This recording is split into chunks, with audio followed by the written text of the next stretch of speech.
The elevator doors opened to reveal a woman who shouldn't have been there.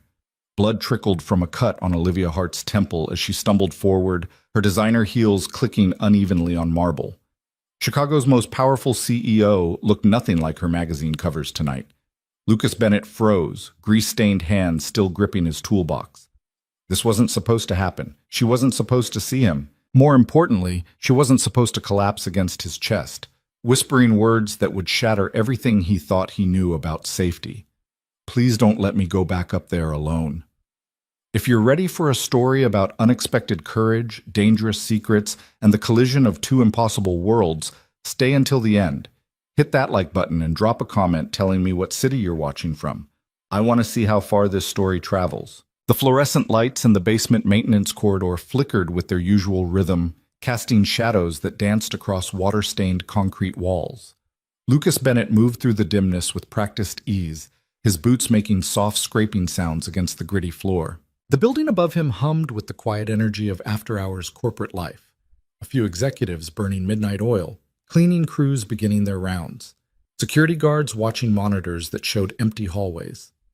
Down here, in the mechanical heart of Hartfield Tower, Lucas existed in a different world entirely.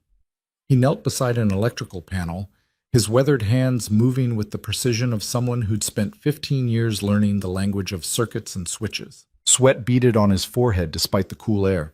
The panel had been acting up for weeks, throwing error codes that didn't make sense, causing brownouts on the upper floors at random intervals. Lucas had been chasing the ghost in this machine for days. "Come on," he muttered, tracing a wire with his finger.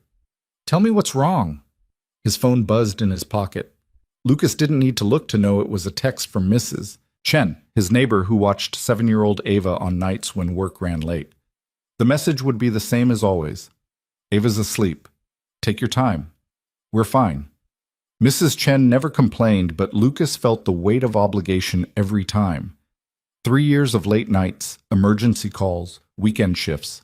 3 years of being both mother and father to a little girl who still sometimes cried for the woman who wasn't coming back. The wire in his hand sparked suddenly, bright and sharp. Lucas jerked back, cursing under his breath. The entire panel went dark for a moment, then blazed back to life. Somewhere above him, he heard the distant sound of an elevator alarm. "Damn it!" Lucas grabbed his radio from his belt. "Control, this is Bennett. Did we just lose power to the north elevator bank?" Static crackled for a moment before Jerry's voice came through. "Yeah, we got a stall on elevator 3. Showing stopped between 12 and 13. You want to handle it? Or should I send Rodriguez?" Lucas was already moving, gathering his tools. "I got it. I'm in the basement already." "Copy that. FYI, building's pretty empty. Shouldn't be anyone stuck in there." But Jerry was wrong. Lucas took the service stairs 2 at a time, his toolbox banging against his leg. The stairwell smelled like concrete and old paint, sounds echoing in the narrow space. 12 flights up, he pushed through the door into the 12th floor hallway. The corporate silence here felt oppressive. Thick carpet muffled his footsteps. Recessed lighting created pools of amber warmth every few feet. Abstract art hung on walls painted in soothing grays and blues. This was a world designed to project power and success, so different from the utilitarian concrete where Lucas spent most of his time. He approached the elevator bank, pulling out his override key. The middle elevator showed a red indicator light. Lucas pressed the intercom button. "Hello? Anyone in there?" Silence. Then, "Yes?" The voice was female, measured, controlled. "Yes, I'm here." Something in that voice made Lucas pause. It carried an edge he couldn't quite identify. Not panic, not fear exactly. Something else. "Okay, don't worry. I'm going to get you out. Can you tell me what happened?" The elevator just stopped.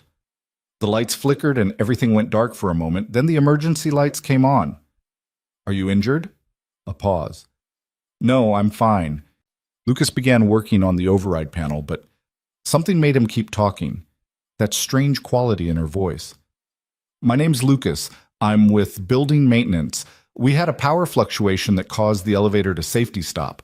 I'm going to manually release the brake and get the doors open, okay?" "Okay." Another pause. "Thank you, Lucas." He worked quickly, his hands moving through the familiar sequence.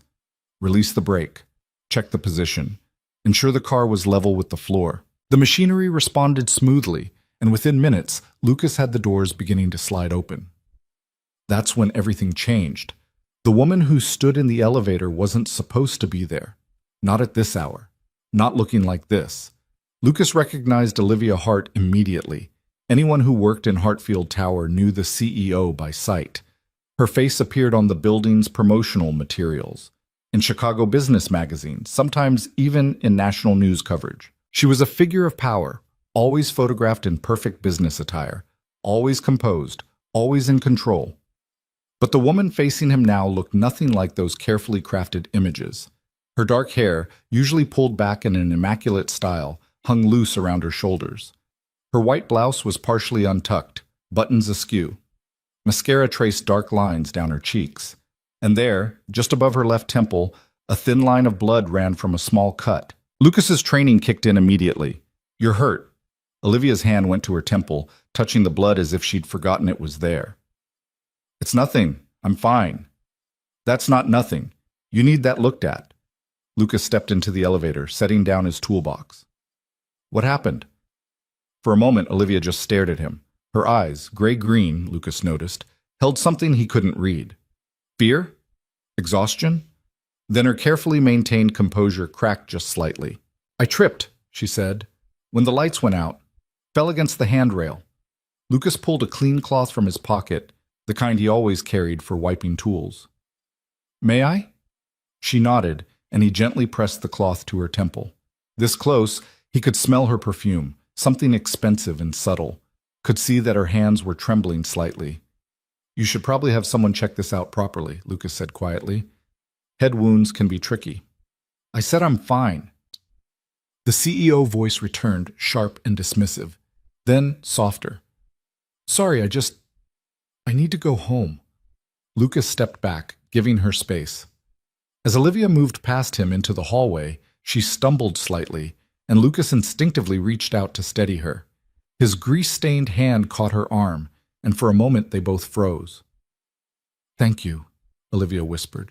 Then she pulled away, walking quickly toward the executive suite at the end of the hall, her heels clicking unevenly on the carpet. Lucas watched her go, confusion churning in his gut. Something was wrong. The cut on her head, the smeared makeup, the way she'd been alone in the building at nearly midnight, the trembling hands and that look in her eyes. It wasn't his business. Lucas had learned long ago to keep his head down, do his job, and not ask questions about the lives of people who existed in the upper floors of power. His world and Olivia Hart's world didn't intersect, not really, despite both of them occupying the same building. He gathered his tools and headed back downstairs, but the image of her face stayed with him. The next morning arrived with the chaos that had become Lucas's routine. Ava bounced into his room at 6 a.m., her small body launching onto his bed like she did every morning. "Daddy, wake up! It's pancake day!" Lucas groaned, pulling his daughter into a hug. "Every day is pancake day according to you." "Because pancakes are the best." Ava's dark curls, so much like her mother's, tickled his face as she snuggled close. "Can we have chocolate chips?" "We can have exactly 3 chocolate chips per pancake, just like always." "That's not enough." "That's what you say every time, Bug." Lucas sat up, rubbing sleep from his eyes. "Come on, let's get you ready for school." The morning routine unfolded with practiced efficiency. Ava chattering while Lucas made breakfast, burning the first pancake as usual, successfully flipping the rest. Ava insisting she could get dressed by herself, then appearing in a combination of stripes and polka dots that made Lucas smile, despite knowing Mrs. Chen would probably help her change later. The rush to pack her backpack, find her missing left shoe, and get out the door in time for the school bus. "Love you, Daddy," Ava called, running toward the bus stop where other kids were gathering. "Love you more," Lucas called back, watching until she was safely on the bus before heading to his own truck. The drive to Hartfield Tower took 40 minutes through morning traffic. Lucas used the time to listen to podcasts about home repair, occasionally jotting down notes at red lights. He was teaching himself advanced electrical work, hoping to eventually get his contractor's license. Someday, maybe, he could start his own business, work his own hours, be there when Ava got home from school instead of relying on Mrs. Chen's endless patience. Someday.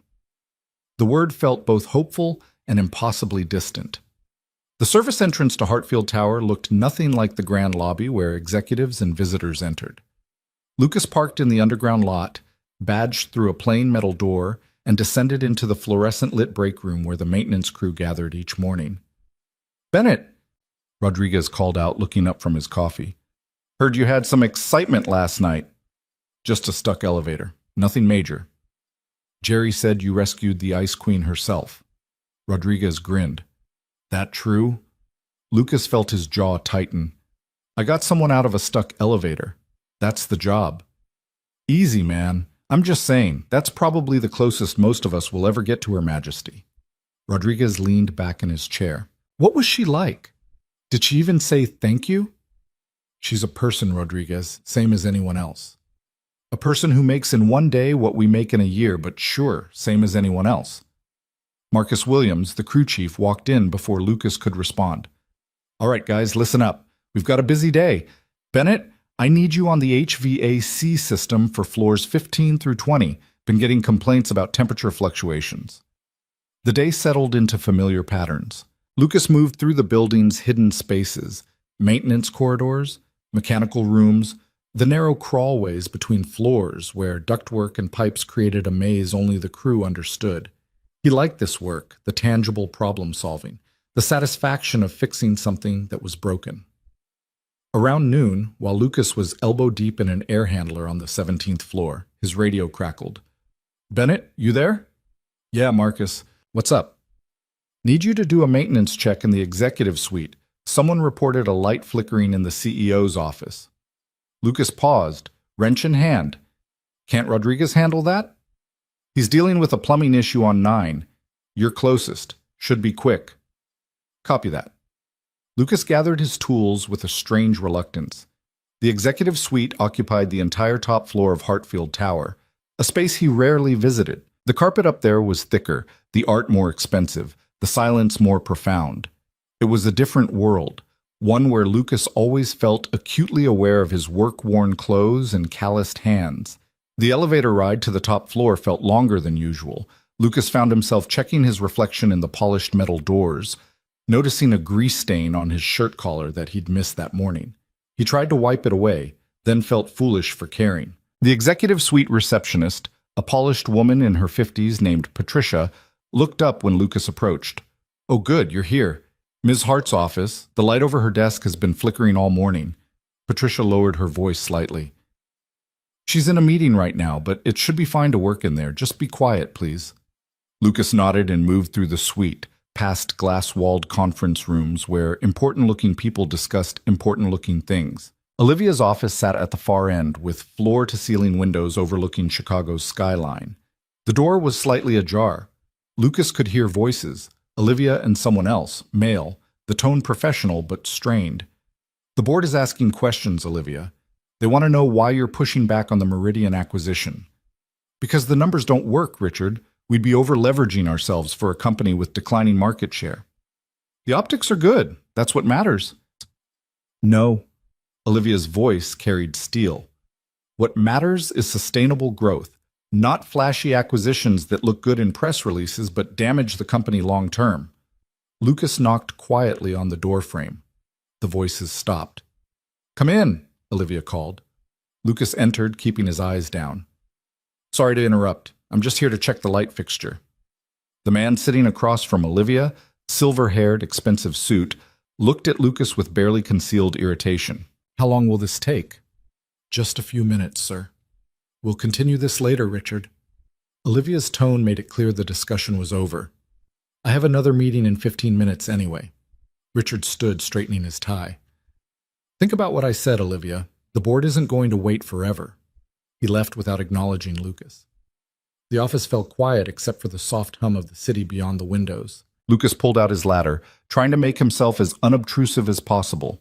He climbed up to examine the fixture above Olivia's desk, aware that she hadn't left the room. "How's your head?" The question came out before Lucas could stop himself. Olivia looked up from her computer, surprise flashing across her face. "I'm sorry?" "Last night, you cut your temple. I just wondered if you'd had it checked out." For a moment, Olivia just stared at him.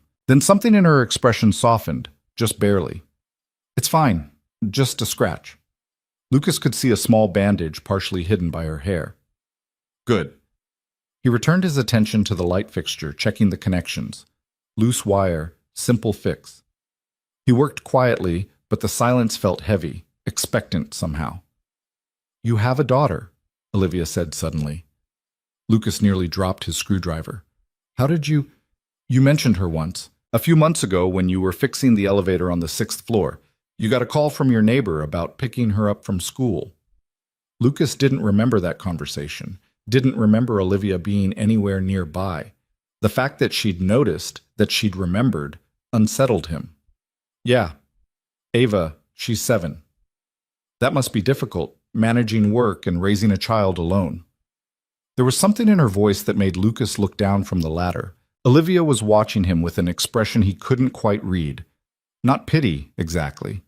Something more complicated. We manage, Lucas said carefully. She's a good kid. I'm sure she is.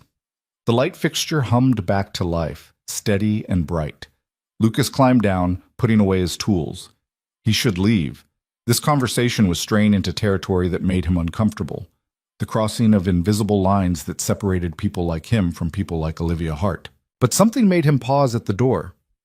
Ms. Hart, if you don't mind me asking, what were you doing in the building so late last night? Olivia's expression shuddered immediately, the warmth disappearing behind professional walls. Working, like I do every night. Right, of course. Lucas felt stupid for asking. I should go. Lucas. He stopped, surprised by the use of his first name. Olivia stood, moving from behind her desk. Up close, in the bright office light, Lucas could see shadows under her eyes that makeup didn't quite hide.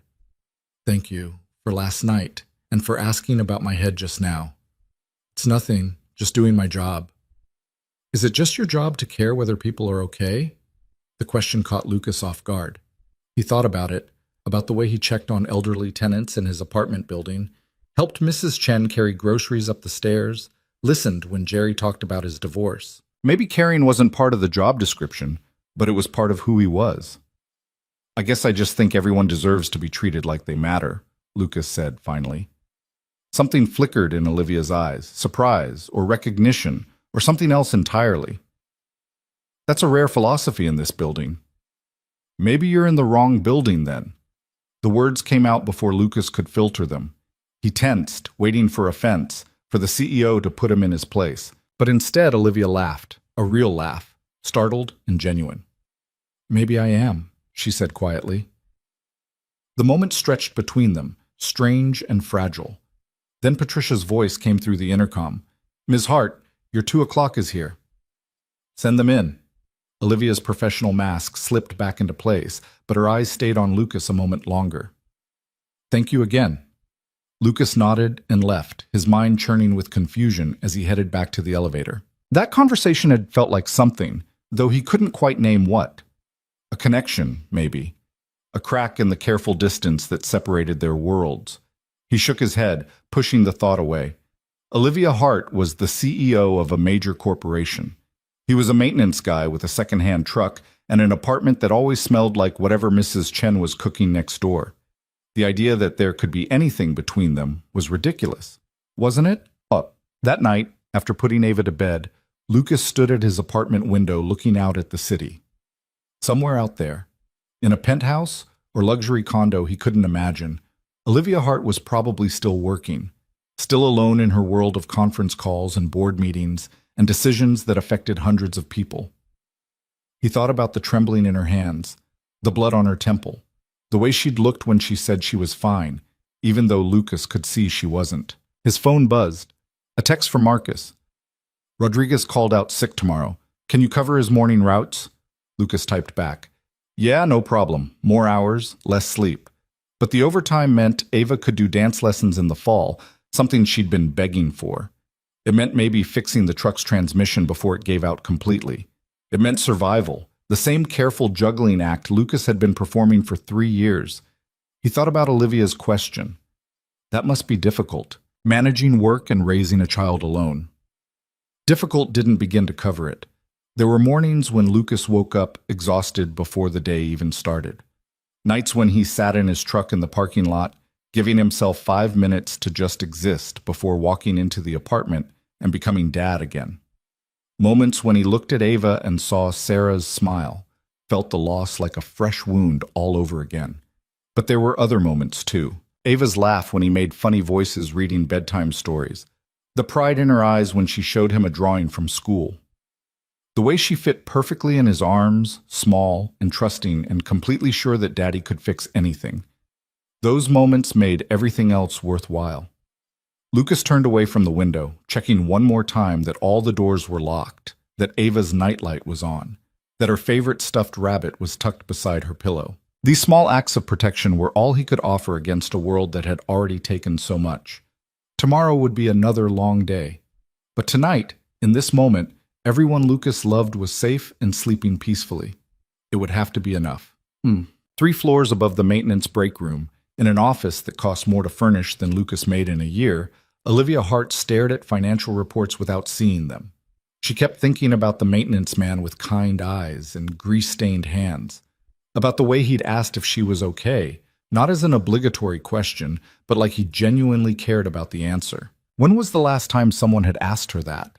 Not Richard, whose concern extended only to how her decisions affected his portfolio. Not the board members who saw her as either an asset or an obstacle. Not the journalists who wanted her thoughts on market trends, but never asked how she was sleeping. Her ex-husband, maybe, in the early years before their marriage became a business arrangement that eventually dissolved into separate lives under the same roof. But that was years ago, back when Olivia still believed success and happiness could coexist. She'd built an empire. Hartfield Tower stood as testament to her vision, her strategy, her refusal to compromise on excellence.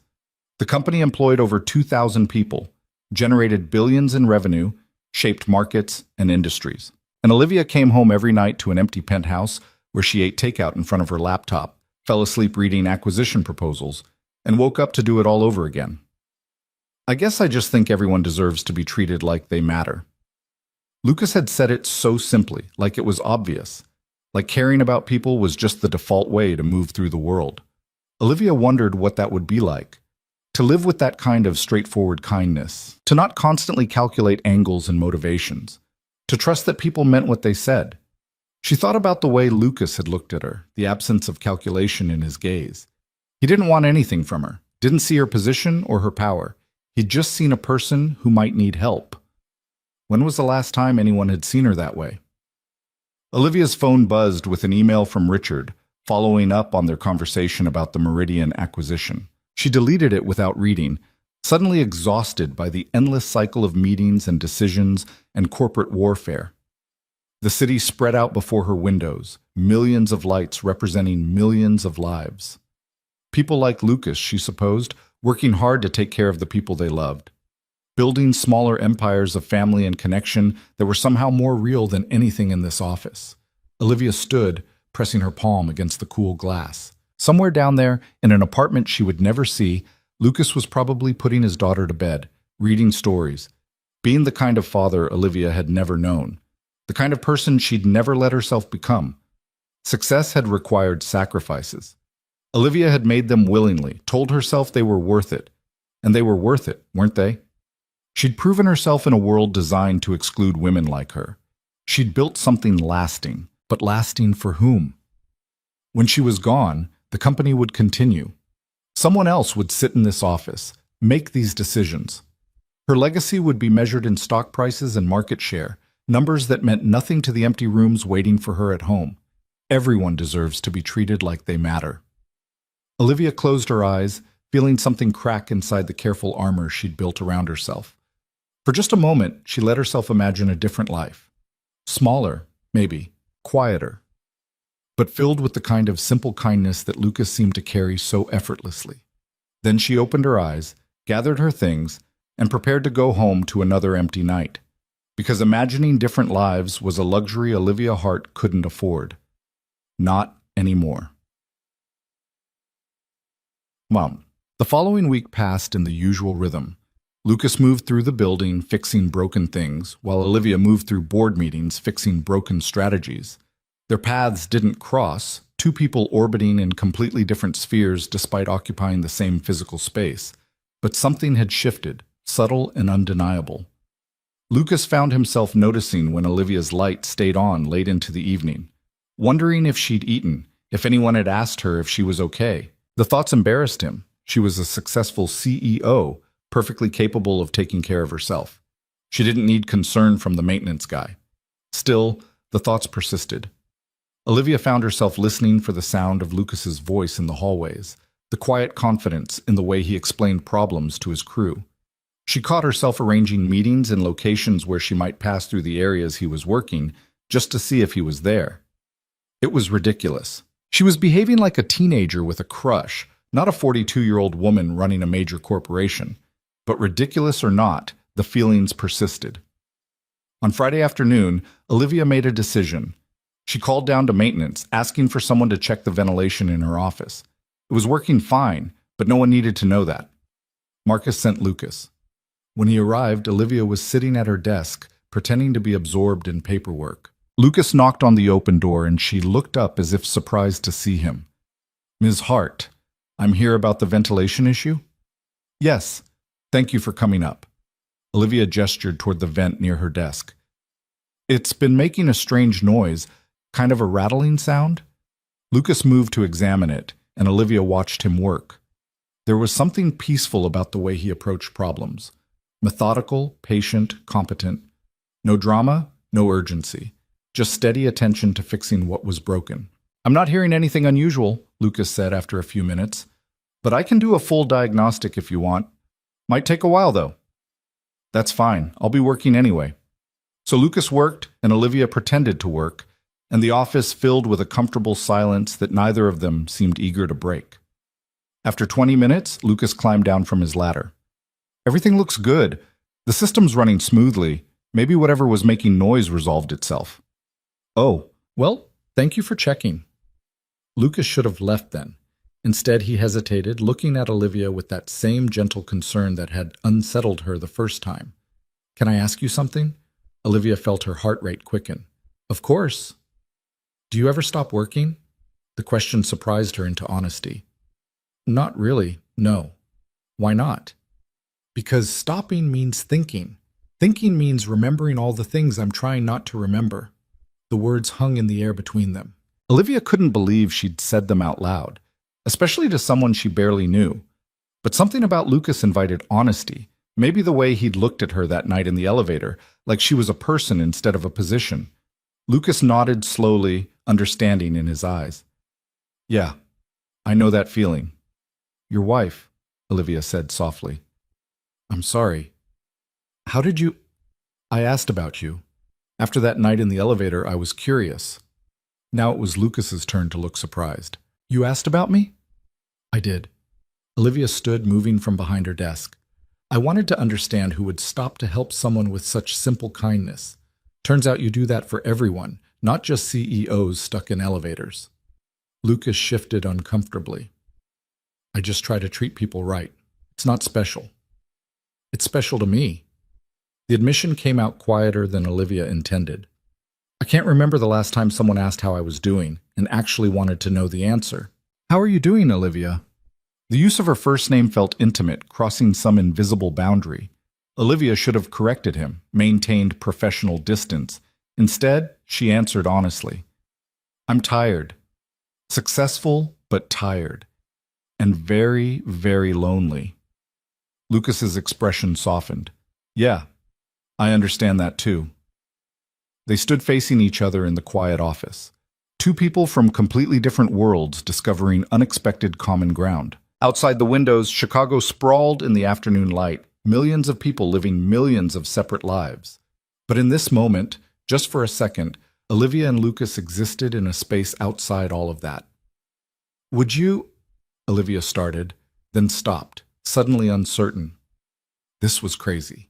She was the CEO. He was an employee. There were rules, boundaries, expectations. "Would you want to have coffee sometime?" Lucas looked stunned. "Coffee? Or not? I'm sorry, that was inappropriate.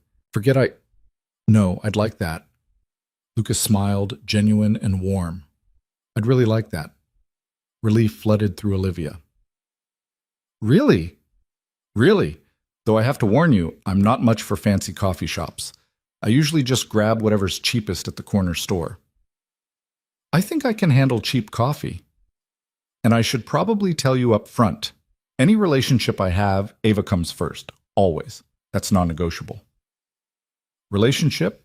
The word hung between them, loaded with possibility and complication. I wouldn't expect anything else, Olivia said. Your daughter is lucky to have you. I'm the lucky one. The moment stretched, both of them aware they were standing on the edge of something that would change everything. Then Olivia's phone rang, shattering the fragile connection. I should... Olivia gestured at the phone. Yeah, of course. Lucas gathered his tools. I'll let you get back to work. At the door, he paused. Olivia? Tomorrow's Saturday. There's a park near my apartment where Ava likes to play. If you wanted to join us for that coffee. I'd love to. Olivia felt herself smiling, really smiling, for the first time in months. Text me the address. After Lucas left, Olivia sat down at her desk, her hands trembling slightly. What had she just agreed to? Meeting Lucas and his daughter in a park like they were friends. Like there wasn't a massive power imbalance and a dozen potential HR violations hovering over this entire situation. But when Olivia thought about tomorrow, about sunshine and cheap coffee and watching a 7-year-old girl play, she felt something she hadn't felt in years. She felt hopeful. And maybe, just maybe, hope was worth the risk. Saturday morning arrived with the kind of bright clarity that made Chicago feel almost forgiving. Lucas woke early, staring at the ceiling while anxiety churned in his stomach. What had he been thinking, inviting Olivia Hart to spend time with him and Ava? The woman ran a billion-dollar company. She probably had a dozen better ways to spend her Saturday than watching a 7-year-old play on swings. His phone sat on the nightstand, silent. She hadn't texted. Maybe she'd changed her mind, realized how ridiculous this whole thing was. Then, at 7:30, the phone buzzed. Still okay for this morning? I don't want to intrude if you'd rather have time with just Ava. Lucas read the message 3 times, struck by the thoughtfulness in it. Olivia was giving him an out, making it easy to cancel without awkwardness. He typed back, We'd love to see you. Park opens at 9. Coffee shop across the street makes decent stuff. The response came immediately. I'll be there. Lucas set the phone down, his heart racing. This was happening. Actually happening. Daddy? Ava appeared in his doorway, her stuffed rabbit dragging behind her. Can we have waffles? We can have waffles. Lucas scooped her up, tickling her sides until she giggled. But you have to help me make them. I always help. You always eat the batter before I can cook it. That's helping taste test. They moved through the morning routine with Ava's usual chaotic energy. She insisted on wearing her favorite dress, purple with yellow flowers, a combination that hurt Lucas's eyes but made her feel like a princess. She wanted her hair in pigtails, then changed her mind and wanted it down, then changed her mind again. Bug, we need to decide. We're meeting someone at the park. Ava's eyes lit up. Who? Lucas hesitated. How did you explain this to a 7-year-old? A friend of mine. Her name is Olivia. Is she nice? I think so, yeah. Is she your girlfriend? No! The word came out too quickly. No, she's someone I work with. We're getting to know each other. Ava studied him with the unnerving perception children sometimes had. You look nervous. I'm not nervous. You're doing the thing with your hands, the rubbing thing. You only do that when you're nervous. Lucas looked down at his hands, realized she was right. Okay, maybe I'm a little nervous. I want you to like her. Why? Because... Lucas knelt down to Ava's level. Because it's been just us for a long time. And that's been good, right? We're a good team. The best team. Right. But sometimes it's nice to have friends too, and I think Olivia might be a good friend to have. Ava considered this seriously. Does she like waffles? I don't know. We'll have to ask her. If she doesn't like waffles, Daddy, I don't think we can be friends with her. Lucas laughed, pulling his daughter into a hug. Fair enough. That's a good standard to have. They arrived at Lincoln Park just before 9. The morning air carried the smell of fresh-cut grass and the distant sound of the lake. Families were already claiming picnic tables. Joggers followed the winding paths, and the playground was beginning to fill with children. Lucas scanned the area, looking for Olivia. Part of him still expected her not to show up. Then he saw her. She was standing near the coffee shop, dressed so differently from how he'd seen her at the office that he almost didn't recognize her. Jeans, a simple blue sweater, her hair down, moving slightly in the breeze. No makeup that Lucas could see, or at least nothing like the polished look she wore to work. She looked younger, more uncertain, more real. Olivia spotted them and waved, a small gesture that seemed almost shy. "That's her," Lucas said quietly to Ava. "She's pretty." "Yeah, she is." They walked over and Lucas felt acutely aware of every step, every movement. Olivia smiled as they approached, but he could see nervousness in her eyes too. "Hi," Olivia said. Then, looking down at Ava, "You must be Ava. Your dad has told me a lot about you." Ava pressed against Lucas's leg, suddenly shy. "Hi. I like your dress. Purple's my favorite color." "Really?" Ava perked up slightly. "Mine too. Daddy says it doesn't match the yellow flowers, but I think it does."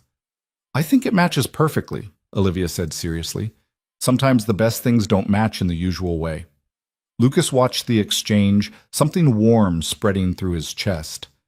Olivia was trying, really trying, not talking down to Ava, not being fake enthusiastic the way some adults were with kids, just being genuine.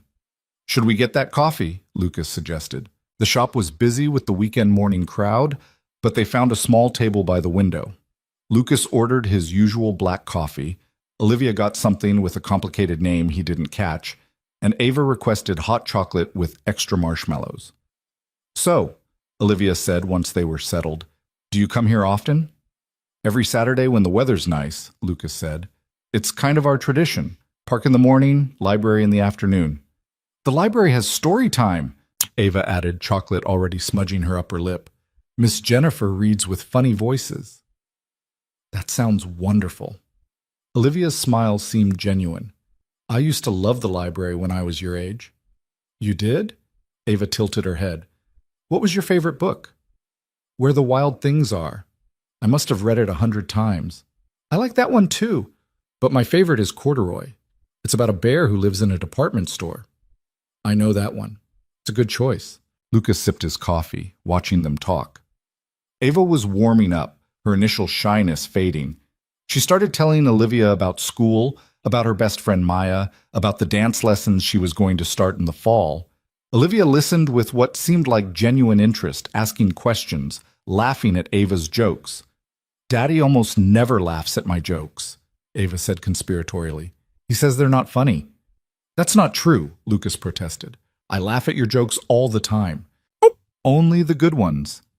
"Well, yeah, that's how jokes work." Olivia laughed, and the sound made something flutter in Lucas's chest. This felt natural, easy, like they'd been doing this for years instead of minutes. After coffee, they headed to the playground. Ava ran ahead, making a beeline for the swings. "She's wonderful," Olivia said quietly as they followed at a slower pace. "She is. Best thing that ever happened to me." "You're doing an amazing job with her, Lucas. I can see how loved she is." Lucas felt his throat tighten. Compliments about his parenting always hit harder than anything else. "I'm just trying not to screw it up too badly." "I think you're doing better than that." They settled on a bench near the swings, watching Ava pump her legs, going higher and higher. Other parents dotted the playground, some pushing smaller children, others scrolling on phones while keeping half an eye on their kids. "Can I ask you something?" Olivia said after a moment. "Sure." "Why did you invite me here?" "Really?" Lucas considered the question, choosing his words carefully. "Because the other night in your office, you said you were lonely. And I know what that feels like. After Sarah died, I had Ava, but I was still lonely in a way that's hard to explain. Like I was going through all the motions but not really connecting with anything." "Yes," Olivia said softly. "That's exactly it. And I thought, I don't know. Maybe we could be less lonely together. As friends." "Friends." Olivia smiled, but something flickered in her eyes. "Is that what we're doing?" "I don't know what we're doing," Lucas admitted. "I haven't done this in a long time. Haven't really wanted to." "What changed?" Lucas watched Ava on the swings, her hair flying behind her, her laugh carrying across the playground. I think I realized that keeping myself closed off to protect her was actually doing the opposite. She needs to see that it's okay to open up to people again, that being hurt doesn't mean you stop trying. That's brave. Terrifying is more like it. Olivia laughed. Yeah, that too. Ava came running over, breathless and bright-eyed. Daddy, can Olivia push me on the swings? You always push too high. I do not push too high. You do. Last time I almost went over the top. That's physically impossible, Bug. Please? Ava turned to Olivia with wide, hopeful eyes. Will you push me? Olivia looked surprised, then pleased. I'd love to. Lucas watched them walk to the swings together, Ava chattering away while Olivia listened attentively. Then Olivia began pushing, gentle at first, then higher as Ava squealed with delight.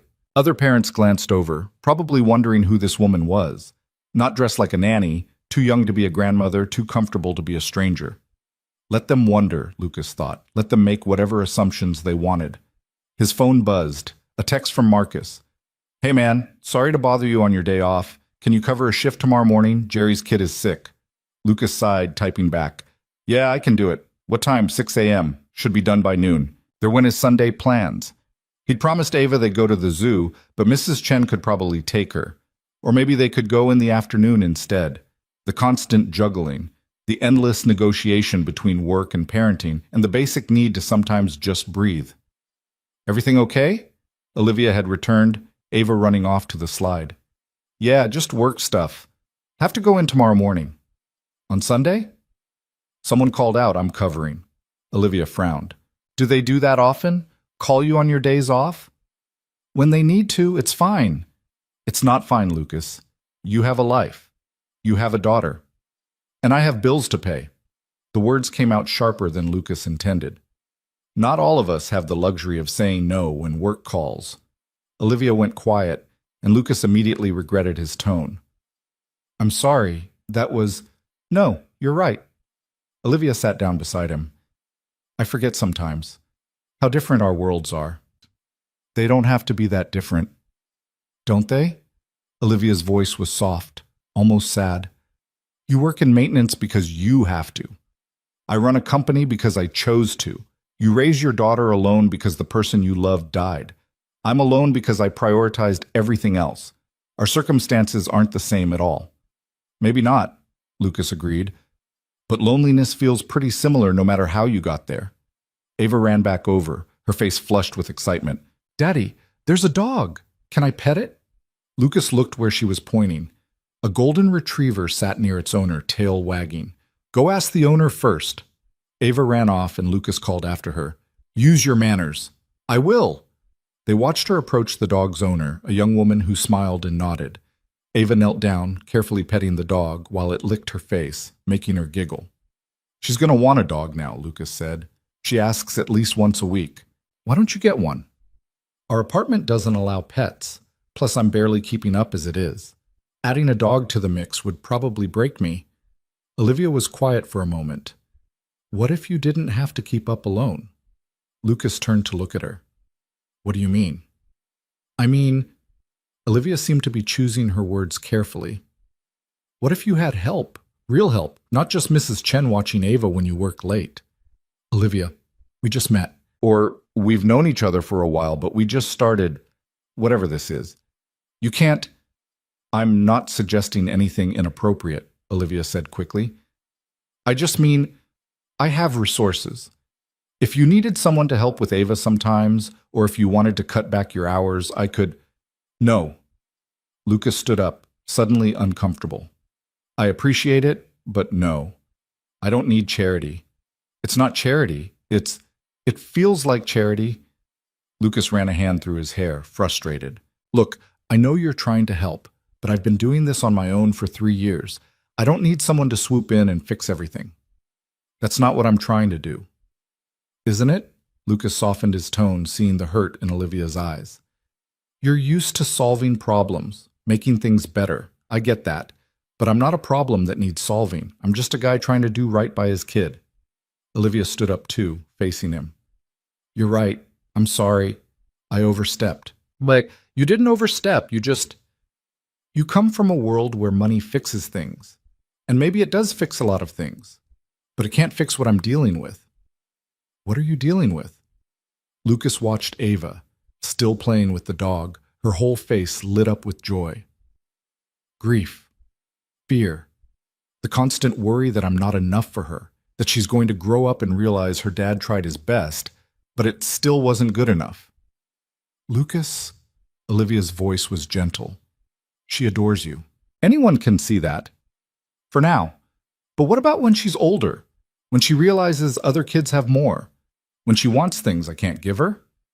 Then she'll understand that you gave her what matters most. Your time, your love, your presence. Maybe. Lucas sat back down, suddenly exhausted. Or maybe she'll resent me for all the things we couldn't afford to do. Olivia sat beside him, and they were quiet for a moment. Around them, the park continued its Saturday rhythm. Children played. Parents watched. Life moved forward in its complicated, messy way. My father had money, Olivia said finally. Lots of it. He gave me everything I wanted materially, sent me to the best schools, bought me a car for my 16th birthday, paid for college without blinking. Sounds nice.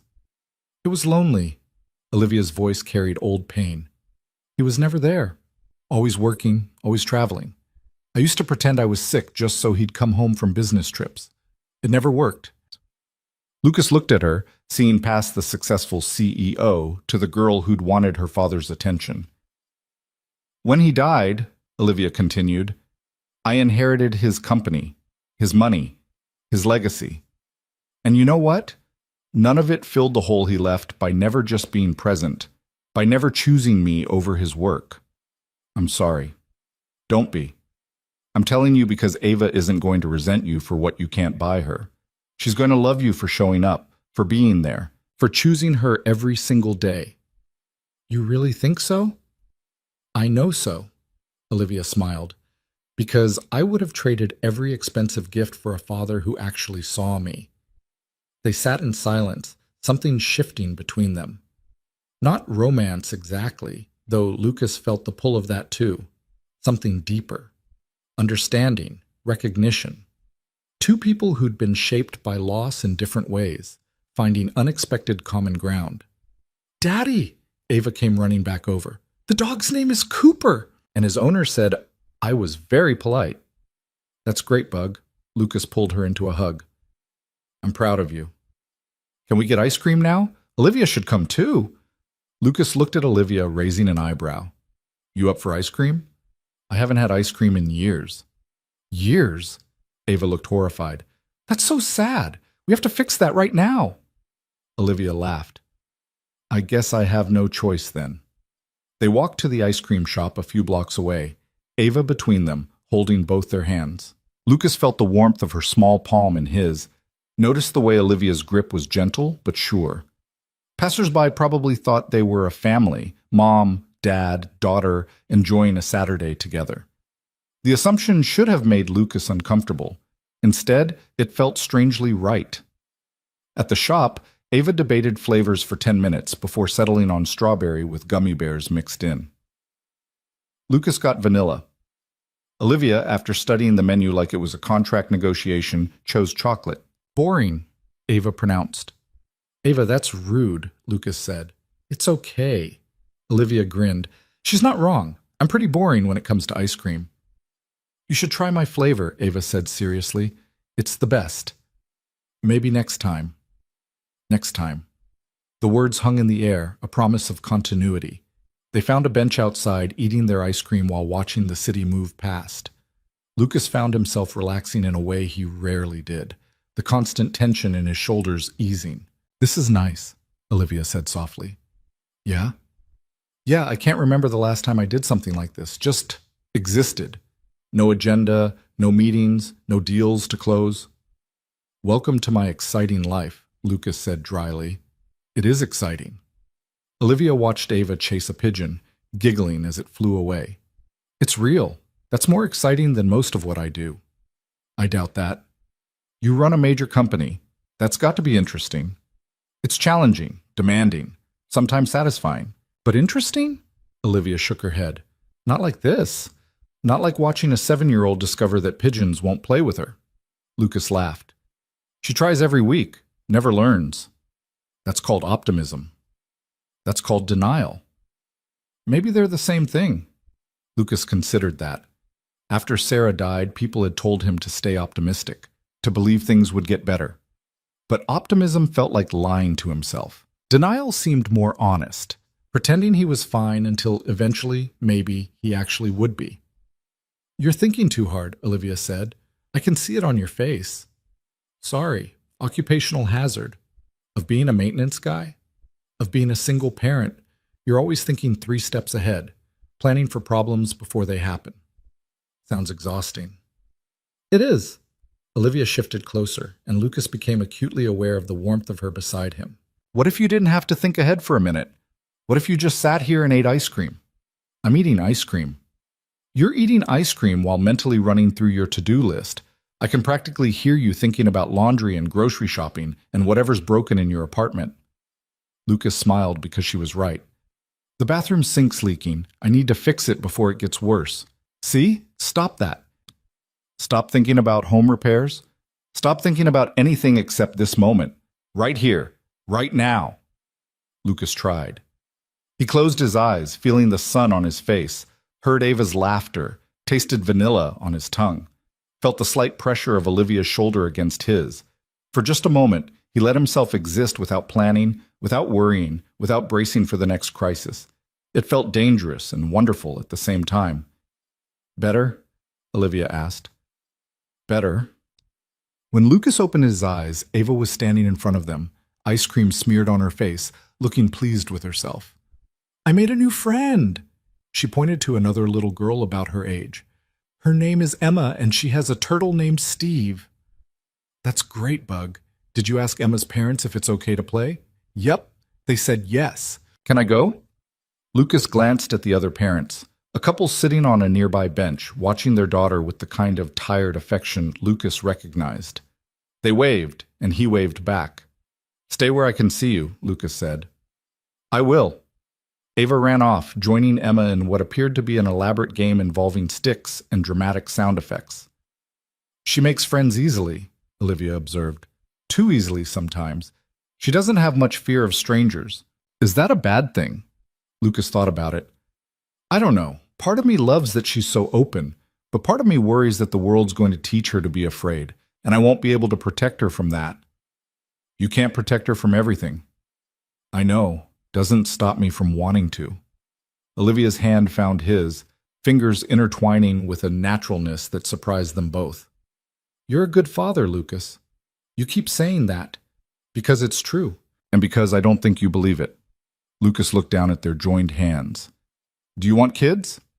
The question came out before he could stop it, too personal for how new this thing between them was. But Olivia didn't pull away. I did once, she said quietly. When I was married. We tried for a while, but it never happened. Eventually we stopped trying, stopped a lot of things. I'm sorry. Don't be. I think we would have been terrible parents, too focused on work, too disconnected from each other. It's not too late, you know. If you wanted to try again. Olivia was quiet for a long moment. I'm 42, Lucas, and single, and I work 80 hours a week, not exactly ideal parenting circumstances. You're here now, on a Saturday morning, eating ice cream with a 7-year-old who's currently hitting a tree with a stick. They both looked at Ava, who was indeed whacking a tree, while Emma cheered her on. Should we stop her? Olivia asked. Nah, as long as she's not hurting anyone, I pick my battles. Olivia laughed, and Lucas felt something shift deeper in his chest. This woman, brilliant, powerful, impossible by all reasonable standards, was sitting on a park bench holding his hand while his daughter destroyed nature, and it felt right. I should probably go soon, Olivia said eventually. I have a conference call at 3. On Saturday? International markets don't care about weekends. Lucas wanted to argue, to tell her she deserved time off, deserved to exist outside of work, but he understood the trap of responsibility, the way obligations could consume you until nothing else remained. Can I see you again? The question felt vulnerable in a way Lucas hadn't experienced in years. Olivia squeezed his hand. I'd like that. Maybe dinner? Without Ava this time. Just us. A date? Yeah, a date. Olivia's smile was worth every bit of nervousness Lucas felt. I'd love to. They exchanged numbers, making plans for the following Friday. Then Olivia stood, straightening her sweater, transforming back into someone who belonged in boardrooms and corner offices. Thank you, she said, for today, for including me. Thank you for coming, for being willing to just be normal with us. This is the most normal I've felt in years. After Olivia left, Lucas called Ava over. She came reluctantly, saying goodbye to Emma with promises to meet again next Saturday. Did you have fun with Olivia? Lucas asked as they walked toward his truck. Yeah, she's nice, and she didn't treat me like a baby. No, she didn't. Do you like her, Daddy? Lucas buckled Ava into her car seat, considering his answer. Yeah, Bug, I do. Like her? Maybe. Is that okay? Ava thought about it seriously. Is she going to be your girlfriend? I don't know yet. We're still getting to know each other. But you want her to be? Lucas met his daughter's eyes, seeing Sarah's features reflected there, the ghost of the woman he'd loved overlaid on the girl she'd left behind. For 3 years, he'd been faithful to a memory. For 3 years, he'd told himself that was enough. But maybe it wasn't enough. Maybe Ava needed to see that love didn't end just because loss happened. Maybe Lucas needed to believe that too. Yeah, he said softly. I think I do. Ava smiled, satisfied with the answer. Okay, but she has to like waffles. That's very important. I'll make sure to ask her. As Lucas drove home, his daughter chattering in the back seat about Emma and the turtle named Steve and whether they could get their own turtle, he found himself thinking about the future in a way he hadn't allowed himself to before. Not just surviving, not just getting through each day, actually living again. The thought terrified him. But underneath the fear, something else stirred, something that felt dangerously close to hope. The week crawled by with an agonizing slowness that made Lucas feel like a teenager again. Every time his phone buzzed, his heart jumped, hoping it was Olivia. They'd exchanged a few texts, brief, careful messages that felt like two people trying not to seem too eager while being exactly that eager. On Tuesday, she sent him a photo of her lunch, a sad-looking salad in a plastic container. This is what passes for food in my world, the message read. Lucas photographed the bologna sandwich he was eating in the maintenance break room, sitting next to a dripping pipe he'd just fixed. At least yours looks intentional, he wrote back. Her response came with a laughing emoji. Mine tastes like cardboard. Yours probably tastes better. It really doesn't. These small exchanges became the bright spots in Lucas's days. He found himself checking his phone more often, smiling at nothing, distracted in ways that Marcus noticed. You got a new girlfriend or something? Marcus asked Thursday afternoon while they were replacing air filters on the 19th floor. What? No, why would you say that? Because you've been grinning at your phone all week like an idiot. That's girlfriend behavior. Lucas felt heat creep up his neck. There's someone I'm getting to know. Someone? Marcus raised an eyebrow. Someone got a name?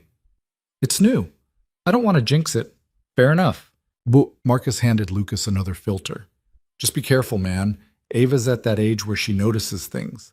Last thing you want is to introduce her to someone who's not going to stick around.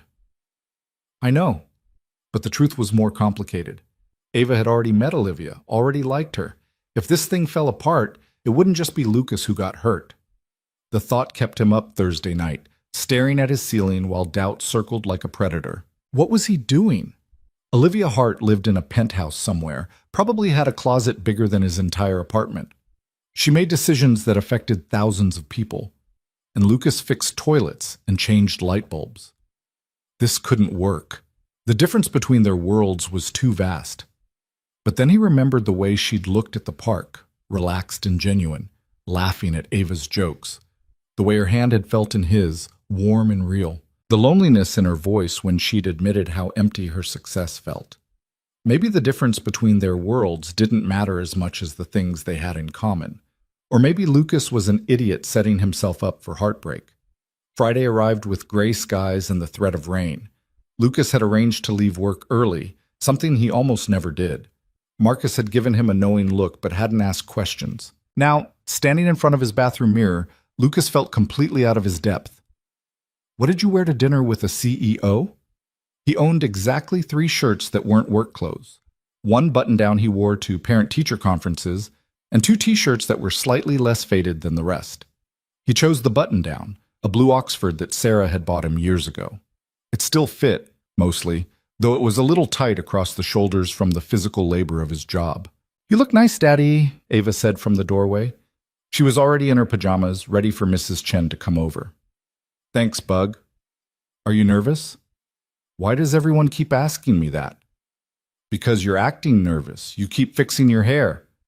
Lucas forced his hands down from where they'd been smoothing his hair for the 10th time. "I just want to make a good impression." "Olivia already likes you. I could tell." "How could you tell?" "The way she looked at you. Like you were the only person in the whole park." Ava climbed onto the bathroom counter, swinging her legs. "That's how Mommy used to look at you in the pictures." Lucas felt his throat tighten. Sarah smiled at him from a dozen framed photographs throughout the apartment, frozen in moments of happiness that felt like another lifetime. "Yeah?" His voice came out rough. "Yeah, it's nice. I think Mommy would want you to be happy." 7 years old, and somehow Ava understood things that Lucas was still struggling with. He pulled her into a hug, holding tight. "When did you get so smart?" "I've always been smart. You just finally noticed." The doorbell rang, Mrs. Chen arriving right on time. Lucas gave Ava final instructions, kissed her forehead, and headed out before his nerves could convince him to cancel. He'd suggested meeting at a small Italian restaurant on the south side. Nothing fancy, but with good food and a comfortable atmosphere. The kind of place where Lucas wouldn't feel completely out of place. Olivia was already there when he arrived, sitting at a corner table, and Lucas stopped in the doorway, struck by the sight of her. She wore a simple black dress, her hair pulled back loosely, minimal jewelry. She looked beautiful, but more than that, she looked nervous in a way that made Lucas feel less alone in his anxiety. She spotted him and smiled, and Lucas felt some of his tension ease. "Hi," he said, sliding into the seat across from her. "Hi yourself. You look nice." "This old thing?" Lucas gestured at his shirt, trying for humor. "I break this out for all my important maintenance emergencies." Olivia laughed, the sound warm and genuine. "Well, I'm honored to be classified as an important emergency." "You're definitely something." The waiter appeared, mercifully breaking the moment before Lucas could say something even more awkward. They ordered wine, a red that Olivia selected after studying the menu, though she immediately assured Lucas she wasn't trying to show off, she just happened to know about wine. "My ex-husband was really into it," she explained once the waiter left. "I picked up some knowledge by osmosis." "You don't have to explain. I know exactly one thing about wine, which is that it comes from grapes." "That's a solid foundation to build on." They fell into easier conversation after that, the initial awkwardness fading. Olivia asked about Ava's week, and Lucas found himself telling stories about second-grade drama involving who got to be line leader and the great crayon-sharing incident of Tuesday afternoon. "She sounds like she has a strong sense of justice," Olivia observed. "That's a nice way of saying she's stubborn." "Stubborn isn't a bad quality. Some of the most successful people I know are incredibly stubborn." "Are you including yourself in that category?" Olivia smiled. "Maybe. Is it working?" "Depends. How often does your stubbornness get you in trouble?" "With the board? Constantly." "With pretty much everyone else?" "Also constantly." Their food arrived, pasta for both of them, simple and perfect. Lucas watched Olivia take her first bite, saw the surprise and pleasure cross her face. "This is really good," she said. "How did you find this place?" "Used to do maintenance work for the owner's brother. He recommended it." "Your network of maintenance connections is clearly superior to my network of business associates. Different worlds, same principles. People help people they like." Olivia set down her fork, studying him. "Do people like you, Lucas?" "I'd like to think so. I try to be decent to folks." "You're more than decent. You're kind in a way that seems effortless. Like it doesn't even occur to you to be any other way." "My mom raised me right, I guess." "Tell me about her." Lucas took a sip of wine, gathering his thoughts. "She died when I was 19, cancer. She was a teacher, 3rd grade. Used to say that if you could survive 25 8-year-olds every day, you could survive anything." "I'm sorry you lost her so young." "Me too. She would have loved Ava. Would have loved being a grandmother. Lucas smiled, remembering. She had this way of making everyone feel seen, like whatever you were dealing with mattered to her. You're like that too. I try to be. They ate in comfortable silence for a moment. Then Olivia spoke again, her voice quieter. Can I ask you something personal? Sure. What was she like, Sarah? The question caught Lucas off guard. Most people avoided mentioning Sarah, like saying her name might shatter him. But Olivia's tone held genuine curiosity, not pity. She was funny, Lucas said slowly. Had this laugh that was way too loud for someone her size. She was terrible at cooking but kept trying anyway. Once set off the smoke alarm making toast. Olivia smiled. Sounds memorable. She was. We met in high school, started dating senior year. Everyone said we were too young to know what we wanted, but we just knew, Got married at 22, had Ava at 24. It all happened fast, but it felt right. How did she die? If you don't mind me asking. Lucas set down his fork, the familiar weight settling in his chest. Car accident. She was driving home from her sister's place. Some drunk driver ran a red light. He paused. Ava was 4, old enough to remember her, but young enough that the memories are starting to fade. That's the part that kills me, watching my daughter forget her own mother. Olivia reached across the table, covering his hand with hers. I'm so sorry, Lucas. It's been 3 years. You'd think it would get easier. Does it? Some days. Other days it hits me all over again that she's just gone, that Ava's going to grow up without her mother, that I'm trying to be both parents and probably failing at both. You're not failing. Anyone can see that. Can they? Because I can't tell most days. I'm just winging it, hoping I'm not screwing her up too badly. Olivia's thumb traced small circles on the back of his hand. We're all winging it, Lucas. Some of us just have better marketing. That startled a laugh out of him. Is that what your corner office is? Good marketing? Partly. The rest is stubbornness, like we discussed, and a complete inability to admit when I'm in over my head. Are you? In over your head? Olivia was quiet for a long moment. With the company? Sometimes. With life? Constantly. With this? She gestured between them. Absolutely terrified. The honesty in her words made Lucas's chest tight. Yeah, me too. Good. Olivia squeezed his hand. At least we're terrified together. The waiter returned to clear their plates and offer dessert menus, breaking the intensity of the moment. They declined dessert but ordered coffee, neither ready for the evening to end. Tell me about your work, Lucas said. What's it actually like, running a company? Honestly, exhausting, exhilarating, frustrating, rewarding, sometimes all in the same hour. That's vague. Okay, specific example. This week, we're negotiating a major acquisition. It's a good company, solid fundamentals, but the board wants me to move faster than I'm comfortable with. They see the optics. Big acquisition, great press, stock price bump. I see the risk. We'd be over-leveraging, putting too many resources into one play. So what do? Fight them, present the data, make my case, hope they listen. And if they don't? Olivia smiled, but there was steel in it.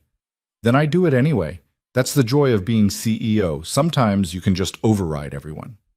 That sounds lonely. It is. Every major decision ultimately comes down to me. If it works, great. If it fails, it's my head on the chopping block. She sipped her coffee. No one tells you that success means being isolated, that the higher you climb, the fewer people you can trust. You can trust me. The words came out before Lucas could think about them, bold and maybe presumptuous. But Olivia's expression softened. I think I can, she said quietly. That's what scares me. I haven't trusted anyone in a very long time. Why not? Because everyone wants something. Business partners want deals. Board members want influence. Even friends, or people I thought were friends, they're always angling for something. I don't want anything from you, Olivia. Don't you? She tilted her head, studying him. Are you sure? Because I'm sitting here wondering if maybe you want what I can't give you. What's that? Normal, simple. The life you had with Sarah. Lucas considered that, turning it over in his mind. You're right that I can't have that life again. Sarah's gone. That chapter's closed, but I'm not looking for a replacement.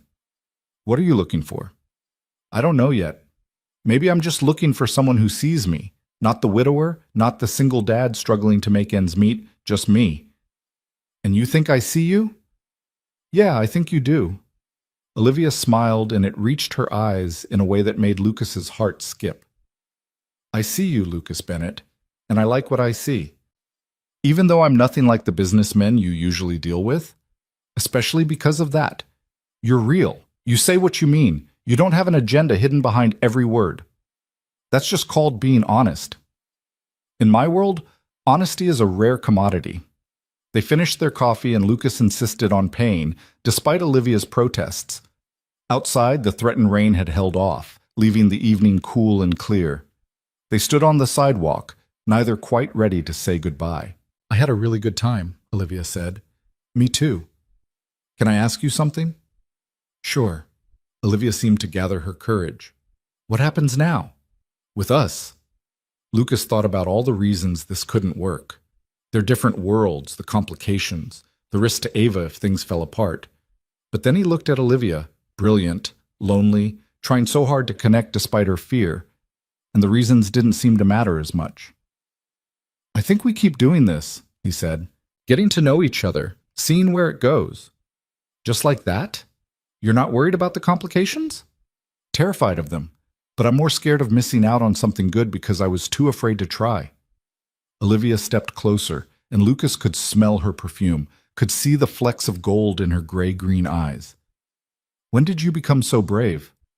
I'm not brave, I'm just tired of being alone. Me too. Olivia reached up, her hand gentle on his cheek. Can I kiss you? Lucas's answer was to close the distance between them, his lips finding hers in a kiss that was tentative at first, then deeper. Olivia's arms went around his neck, and Lucas pulled her closer, and for a moment the world narrowed to just this, the warmth of her mouth, the softness of her against him, the rightness of it all. When they finally pulled apart, both breathing hard, Olivia rested her forehead against his. Wow, she whispered. Yeah. I should go. I have an early meeting tomorrow. Of course you do. Olivia laughed, stepping back reluctantly. But I want to see you again, soon. Tomorrow? The eagerness in Lucas's voice embarrassed him, but Olivia smiled. I have meetings all day. But Sunday?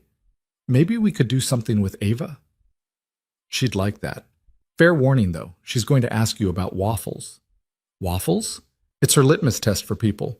If you don't like waffles, you can't be trusted. I love waffles. Always have. Then I think you'll pass. They said goodbye properly, another kiss that left Lucas dizzy, and then Olivia was getting into a car that appeared as if summoned, a driver Lucas hadn't even noticed waiting. She waved through the window as the car pulled away, and Lucas stood on the sidewalk watching until the taillights disappeared. His phone buzzed. A text from Olivia. Thank you for tonight. I haven't felt this happy in years. Lucas typed back. Me either. Sleep well. The drive home felt surreal, like Lucas was moving through a dream. He kept touching his lips, remembering the kiss, hardly believing it had actually happened. Mrs. Chen was dozing on the couch when he got home, some game show playing quietly on TV. She woke as Lucas came in, smiling knowingly. Good date? Really good. I'm happy for you, Lucas. You deserve this. After Mrs. Chen left, Lucas checked on Ava. She was sprawled across her bed, one leg hanging off the side, her stuffed rabbit clutched to her chest. Lucas carefully repositioned her, pulling the blanket up, pressing a kiss to her forehead. Love you, Bug, he whispered.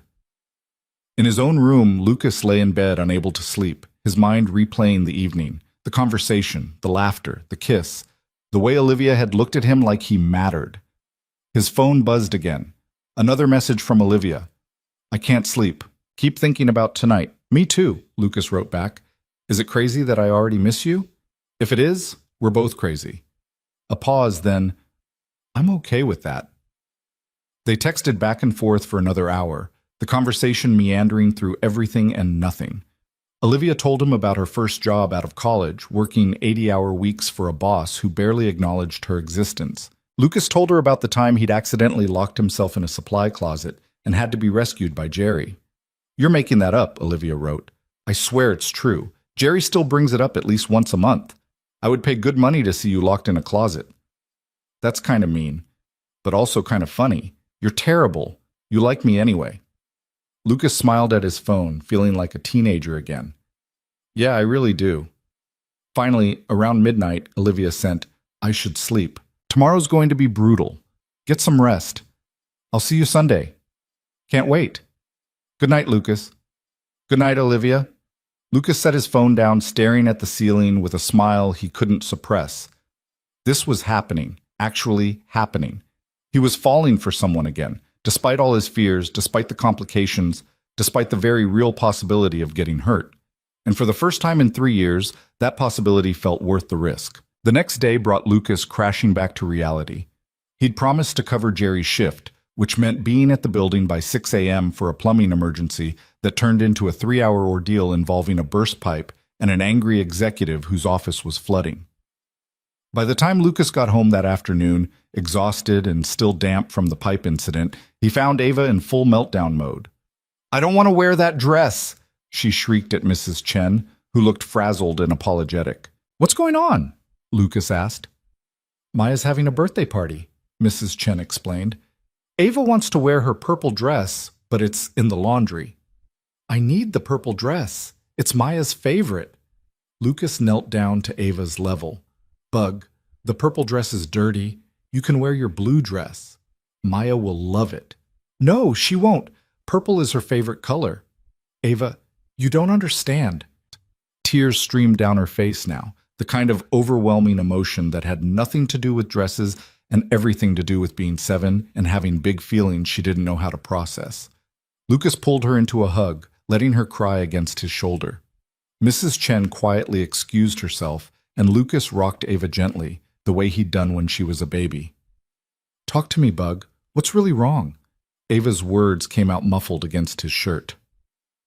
"I miss Mommy." Lucas's heart cracked. "I know. I miss her too. Maya's mom is helping her get ready for the party. She's doing her hair special and everything." Ava pulled back, her face blotchy and wet. "I wanted Mommy to help me get pretty." "Oh, sweetheart." Lucas brushed tears from her cheeks. "You are pretty. You're always pretty." "But I wanted—" She couldn't finish, dissolving into fresh sobs. Lucas held her, feeling completely inadequate. He could fix pipes and electrical panels and broken air conditioners, but he couldn't fix this. Couldn't bring back the mother his daughter desperately needed. "What if I tried to do your hair?" he offered. "I'm not as good as Mommy would have been, but I can try." Ava sniffled. "You don't know how." "I can learn. We'll watch a video or something." "Really?" "Really, and then we'll wash the purple dress and use the dryer so it's ready in time." Ava's tears slowed. "Okay." The next hour was chaos. Lucas had never realized how complicated little girls' hair could be. They watched 3 YouTube tutorials, and Lucas's first attempt at a French braid looked more like a bird's nest than anything resembling a hairstyle. "Daddy, you're pulling too hard." "Sorry, I'm trying to follow the video." "The lady makes it look easy." "The lady's done this before. I'm winging it here, Bug." By the 4th attempt, Lucas managed something that almost resembled a braid.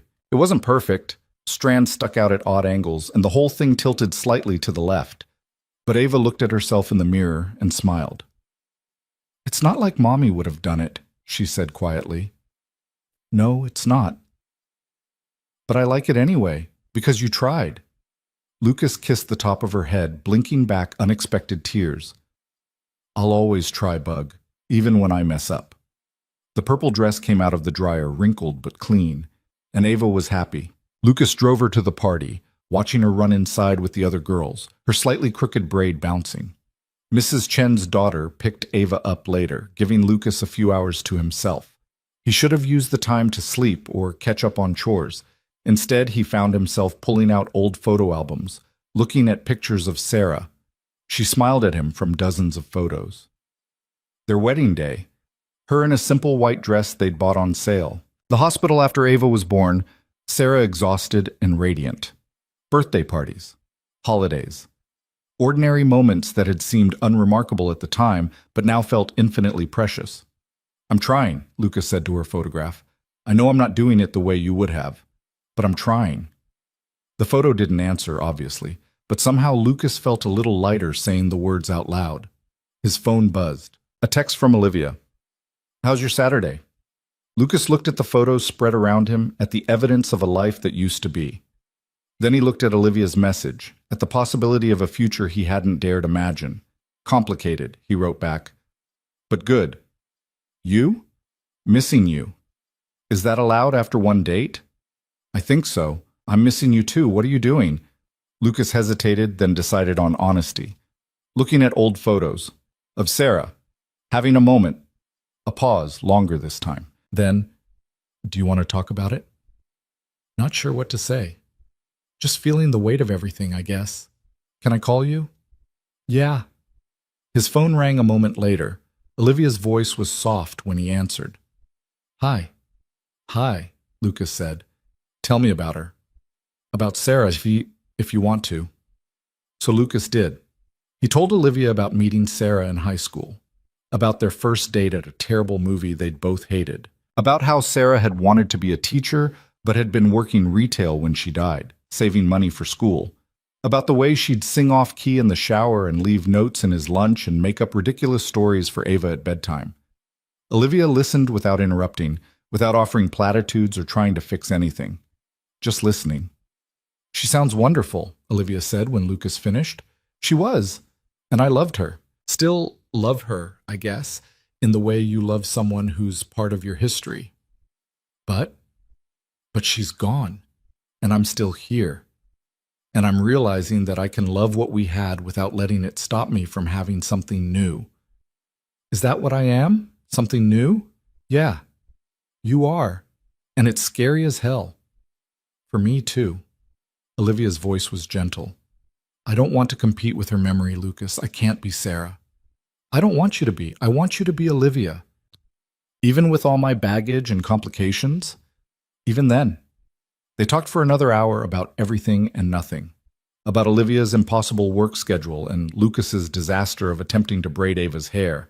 About fears and hopes and the strange way they'd found each other. "I should let you go," Olivia finally said. "It's late." "Yeah." Lucas didn't want to hang up. "Tomorrow, though. We're still on for tomorrow?" "Absolutely. Ava's already planning the menu. Apparently we're having waffles." "I wouldn't have it any other way." After they hung up, Lucas gathered the photos, putting them carefully back in the album. He wasn't saying goodbye to Sarah. He would never say goodbye. But maybe he was saying hello to the possibility of moving forward, of living again instead of just surviving. That night, Lucas dreamed of Sarah for the first time in months. But instead of the sad dreams that usually visited him, her dying, him losing her over and over, this dream was different. They were in their old apartment, and Sarah was smiling. "You're going to be okay," she said. "Both of you. You're going to be better than okay." "I'm scared," Lucas admitted. "I know, but she's good for you.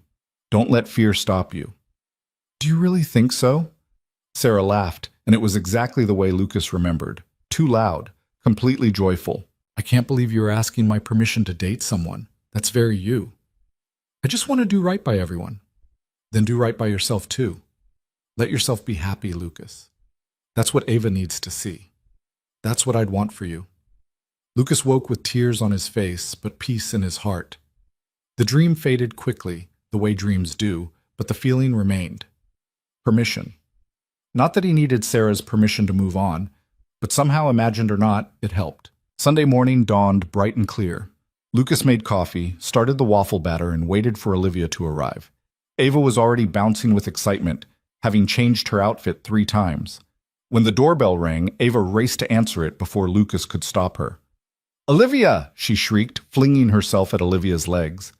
Olivia laughed, clearly surprised but pleased by the enthusiastic greeting. She'd brought flowers, simple daisies that immediately became Ava's new favorite thing in the world. "Can I put them in water? Please, please, please." "Of course," Lucas said, finding a vase while Ava carefully arranged the flowers. Olivia looked around the small apartment, and Lucas suddenly saw it through her eyes. The worn furniture, The scuffed floors, the chaos of toys and books, and the general mess of life with a 7-year-old. Sorry about the... He gestured vaguely. Don't apologize. It's perfect. It's real. Olivia smiled. It's home. And somehow, with her standing in his tiny living room, looking at him like he hung the moon, it really did feel perfect. Ava declared the waffles perfect, which meant Olivia had officially passed the most important test. They sat around Lucas's small kitchen table, syrup dripping onto plates, morning sunlight streaming through windows that badly needed cleaning. Olivia ate with genuine enjoyment, not the polite picking Lucas had half expected. These are seriously good, she said, reaching for another piece. What's your secret? Vanilla extract, Lucas admitted. And I let Ava crack the eggs. She insists it makes them taste better. It does, Ava said through a mouthful of waffle. Don't talk with your mouth full, Bug. You just did it yesterday. Do as I say, not as I do. Olivia laughed, and Lucas felt something settle in his chest. This was working. Against all odds, this strange combination of people was actually working. After breakfast, Ava dragged Olivia to her room to show her every single toy, stuffed animal, and drawing she'd made in the past year. Lucas cleaned up, listening to their voices drift from down the hall, Ava's excited chatter, and Olivia's patient responses. This is Mr. Whiskers. He's a rabbit, but he thinks he's a dog. And this is Princess. She's actually a dragon, but she likes to wear crowns. Daddy says that's okay because anyone can be anything they want. Your daddy's right about that. Do you have any stuffed animals? A pause. You know, I used to. I had a bear named Theodore. I took him everywhere. What happened to him? I grew up, I guess. Put him in storage somewhere. Olivia's voice carried a note of regret. I wish I'd kept him. You could get a new one. It's never too late for stuffed animals. Lucas smiled, loading dishes into the dishwasher. Through the doorway, he could see them sitting on Ava's floor, surrounded by the organized chaos of childhood. Olivia looked completely at ease, her expensive clothes somehow not seeming out of place among the toys and books. His phone buzzed, a text from Marcus. Need you to look at something Monday morning. HVAC system. On 12 acting weird again. Lucas typed back. What kind of weird? Temperature fluctuations. Probably the same issue from last month. I'll check it out first thing. When he looked up, Olivia was watching him from the doorway, a knowing expression on her face. Work? She asked. Always is. I get it. My phone hasn't stopped buzzing either. You don't have to check it. You're off the clock. So are you, technically. Lucas shrugged. Different rules for people like us. The words hung there, a reminder of the gulf between them. But Olivia crossed the kitchen, taking his hand. Maybe we should make our own rules, she said quietly. Before Lucas could respond, Ava appeared. Can we go to the zoo, please? Olivia's never seen the penguins. I've seen penguins, Olivia protested. Not these penguins. These are special Chicago penguins. Are they different from regular penguins? Way different. They're magic. Lucas caught Olivia's eye, raising an eyebrow in question. She smiled and nodded. Magic penguins it is. The zoo was crowded with families taking advantage of the beautiful Sunday weather. Ava led them confidently through the paths, clearly knowing exactly where she wanted to go. She held both their hands swinging between them, completely oblivious to the fact that they probably looked like a family. Other people noticed, though. Lucas caught the glances, the small smiles from strangers who saw a happy couple with their daughter. He waited for it to feel wrong, like he was betraying Sarah's memory somehow. Instead, it felt natural. At the penguin exhibit, Ava pressed her face against the glass, narrating the penguins' lives with complete authority. That one's named Steve. He's in love with that one. See her? That's Patricia. But Patricia likes Raymond better, so Steve is sad. How do you know their names? Olivia asked, amused. I made them up. But they fit, don't they? They really do. They spent an hour watching the penguins, then moved through the rest of the zoo. Ava wanted to see everything, her energy seemingly endless. Lucas's phone kept buzzing with work messages, and he saw Olivia glancing at her own phone with increasing frequency. You need to check that? He asked quietly while Ava was distracted by the giraffes. There's a situation with the acquisition. The board's pushing back harder than expected. Olivia rubbed her temples. I should probably make some calls. It's Sunday. I know. Can it wait until tomorrow? Olivia looked torn. It could, but delaying might make things worse. Lucas thought about all the times he'd left Ava with Mrs. Chen to deal with work emergencies. The late nights, the interrupted weekends, the constant pull between what he needed to do and what he wanted to do. I get it, he said. If you need to go... No. Olivia put her phone away. No, I'm staying. They can wait. You sure? I'm sure. This matters more. The simple declaration made Lucas's chest tight. When was the last time anyone had chosen him over work? Over obligations and responsibilities and all the things that supposedly mattered more? They continued through the zoo, Ava's running commentary providing a soundtrack to the afternoon. At the big cat exhibit, she informed them that the lion was clearly a king, despite the sign saying it was female, because she could tell by the way the lion held herself. She has dignity, Ava explained seriously. That's a queen thing. You're absolutely right, Olivia agreed. Dignity is very important. Do you have dignity? I try to. Daddy says dignity means not letting people make you feel small. Lucas felt heat creep up his neck. I was talking about dealing with bullies at school. But it applies everywhere, Olivia said. Your daddy's teaching you important things. They grabbed lunch at the zoo cafe, overpriced sandwiches that Ava declared were medium good, and found a table in the shade. Olivia's phone rang 3 times during lunch. She silenced it each time, but Lucas could see the tension building in her shoulders. Seriously, if you need to deal with that, I don't want to deal with that. I want to be here. But her eyes kept drifting to her phone. Ava, with the perception kids sometimes had, picked up on the tension. Is someone bothering you? Just work stuff, sweetie. Daddy gets bothered by work stuff too. He says sometimes fixing people problems is harder than fixing building problems. Your daddy's very wise. By mid-afternoon, Ava was starting to fade. Her steps slowed and she leaned more heavily against Lucas when they stopped to look at exhibits. He picked her up, carrying her on his shoulders the way he'd done since she was tiny. I'm not sleepy, she insisted, her words slightly slurred. Of course not. Just resting my eyes.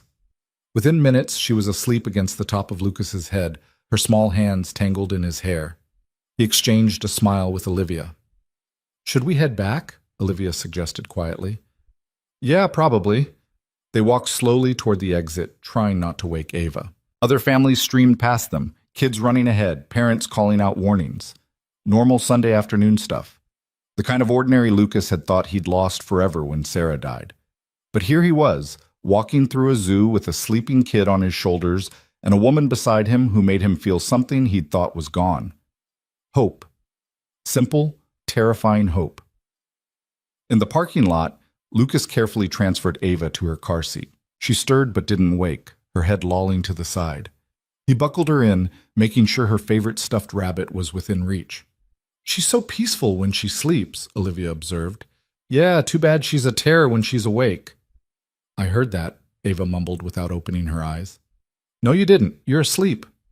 I'm not. Are too. Love you, Daddy? Lucas felt his throat tighten. Love you too, Bug. He closed the car door gently, turning to find Olivia watching him with an expression he couldn't quite read. What? He asked. Nothing, just, you're really good at this, the dad thing. I'm winging it most of the time. We're all winging it, you just make it look easy. Trust me, it's not. Olivia stepped closer, and Lucas became aware they were standing in a parking lot, having a moment like teenagers. But he didn't care. Her hand found his, fingers intertwining. Thank you for today, she said. I can't remember the last time I did something this normal. Normal is my specialty. It's not, though. This, us, it's anything but normal. Lucas knew what she meant, a CEO and a maintenance guy. Different worlds, different lives. By any logical standard, this shouldn't work. Does that bother you? He asked. How not normal this is. Honestly, it's the best thing about it. They stood there for a moment longer, close enough that Lucas could see the flecks of gold in her eyes, could count the freckles across her nose that makeup usually hid. He wanted to kiss her again, wanted to pull her close and forget about all the complications. Instead, his phone rang. Marcus's name flashed on the screen. Lucas considered ignoring it, but something in his gut told him not to. "Sorry, I should—" "Take it," Olivia said, stepping back. "Bennett," Lucas answered. "Hey man, sorry to bug you on Sunday, but we got a problem. Big one." Lucas felt his stomach drop. "What kind of problem?" "Main water line to the building. Something's wrong with the pressure. Jerry came in to check on something else and noticed it. If it's what I think it is, we're looking at a full shutdown tomorrow if we don't fix it now." "How bad?" "Bad enough that I need you here. I know it's your day off." "I'll be there in 30 minutes. Lucas hung up, already mentally shifting gears. Ava was asleep, which meant calling Mrs. Chen. Then getting to the building. Then probably spending the rest of the day and possibly the night dealing with whatever crisis was unfolding. "Everything okay?" Olivia asked. "Water line issue at the building. I need to go in." "Right now?" "Right now." Lucas ran a hand through his hair. "I'm sorry. I know we were supposed to—" "Don't apologize. I understand work emergencies." "Yeah, but—" "Lucas." Olivia touched his arm. "It's fine, really. Go take care of it." But it wasn't fine. Lucas could see the disappointment in her eyes, even as she smiled and pretended it didn't matter. Another Sunday interrupted. Another moment stolen by work. "Can I call you later?" he asked. "Of course." They said goodbye quickly, awkwardly, the spell of the afternoon broken by reality. Lucas drove home, Ava still sleeping in the back seat. He called Mrs. Chen, who assured him she could watch Ava for however long needed. Within an hour, Lucas was back at Hartfield Tower, descending into the mechanical spaces where water lines ran through the building's guts. Marcus and Jerry were already there, both looking stressed. "Talk to me," Lucas said, pulling on his work gloves. Marcus pointed to a gauge. "Pressure's dropping in the main line. Started about 2 hours ago. I'm thinking there's a leak somewhere in the system, but it's not showing up on any of our monitors. Could be a slow leak building up over time. That's what I'm worried about. If it gives out completely, we'll have to shut down water to the whole building on a Monday morning with 2,000 employees." Exactly. They spent the next 3 hours tracing the line, checking connections, looking for any sign of failure. The work was tedious, dirty, and frustrating. Lucas's mind kept drifting to Olivia, to the way the day had felt before this emergency pulled him away. Around 8 p.m., Jerry found the problem. A hairline crack in a joint that was slowly leaking water into the walls. Small enough to miss on casual inspection, big enough to cause serious damage if left alone.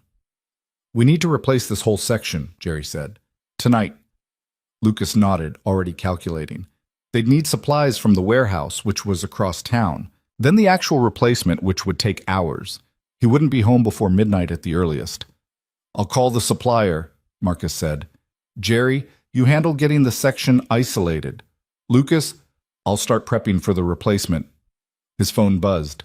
A text from Olivia. "How's it going? Found the problem? Going to be a long night? Need anything?"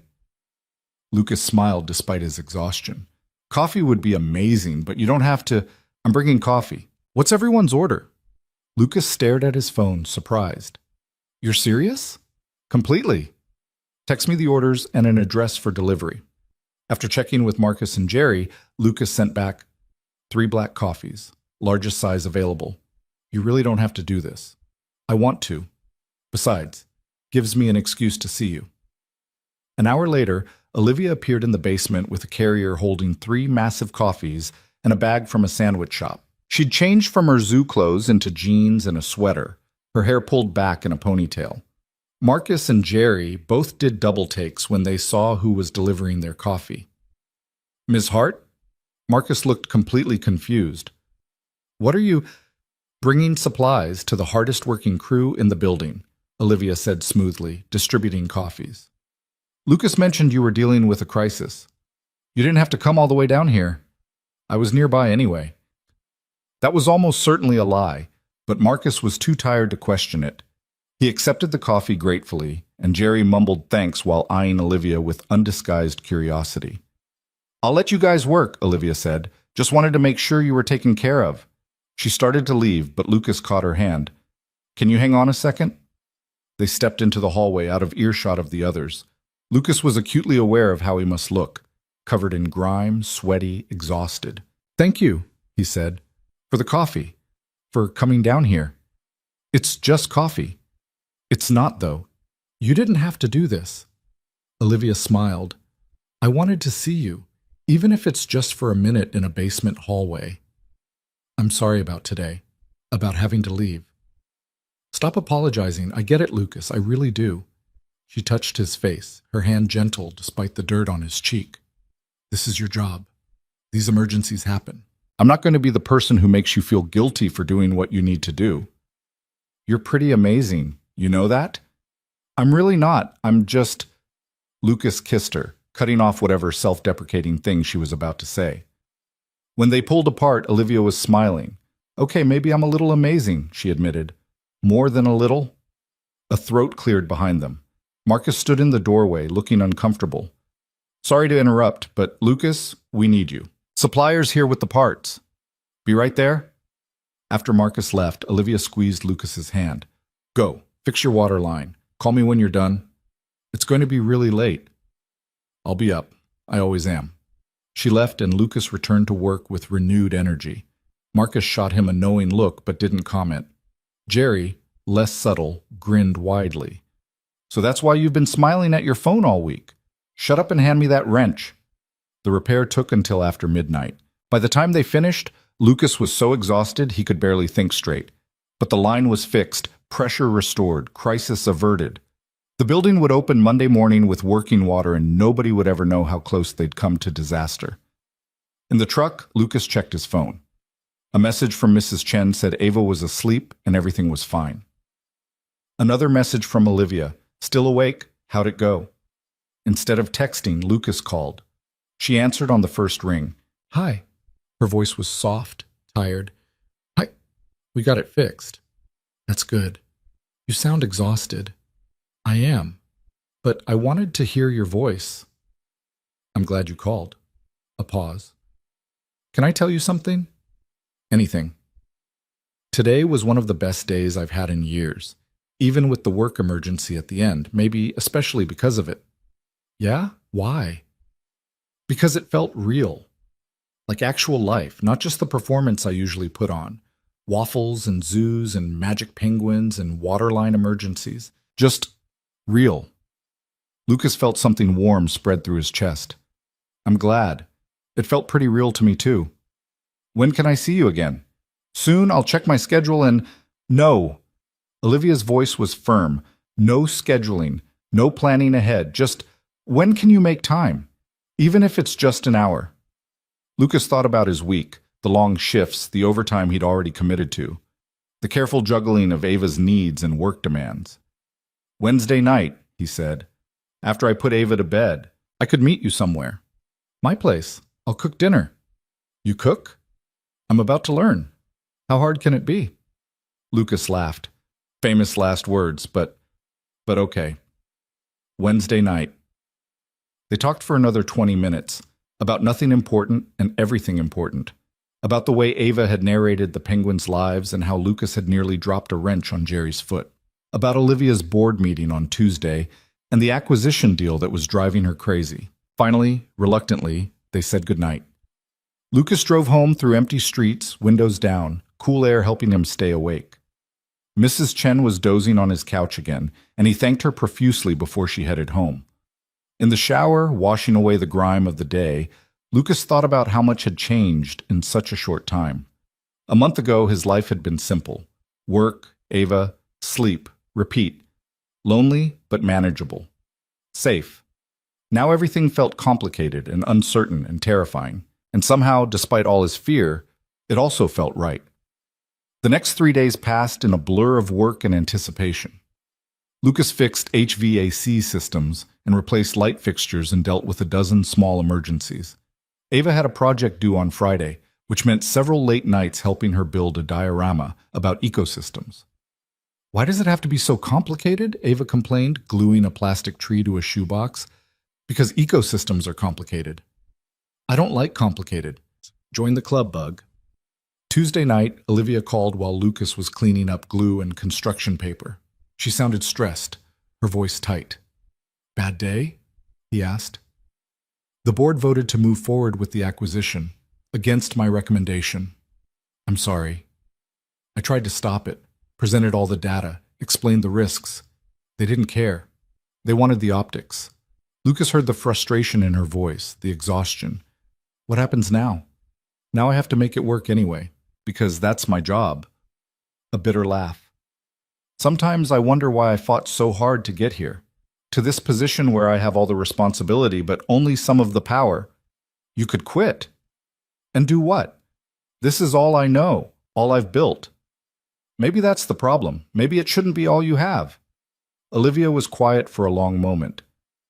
"You're right. I know you're right, but changing feels impossible." "Small steps," Lucas said, thinking about his own journey.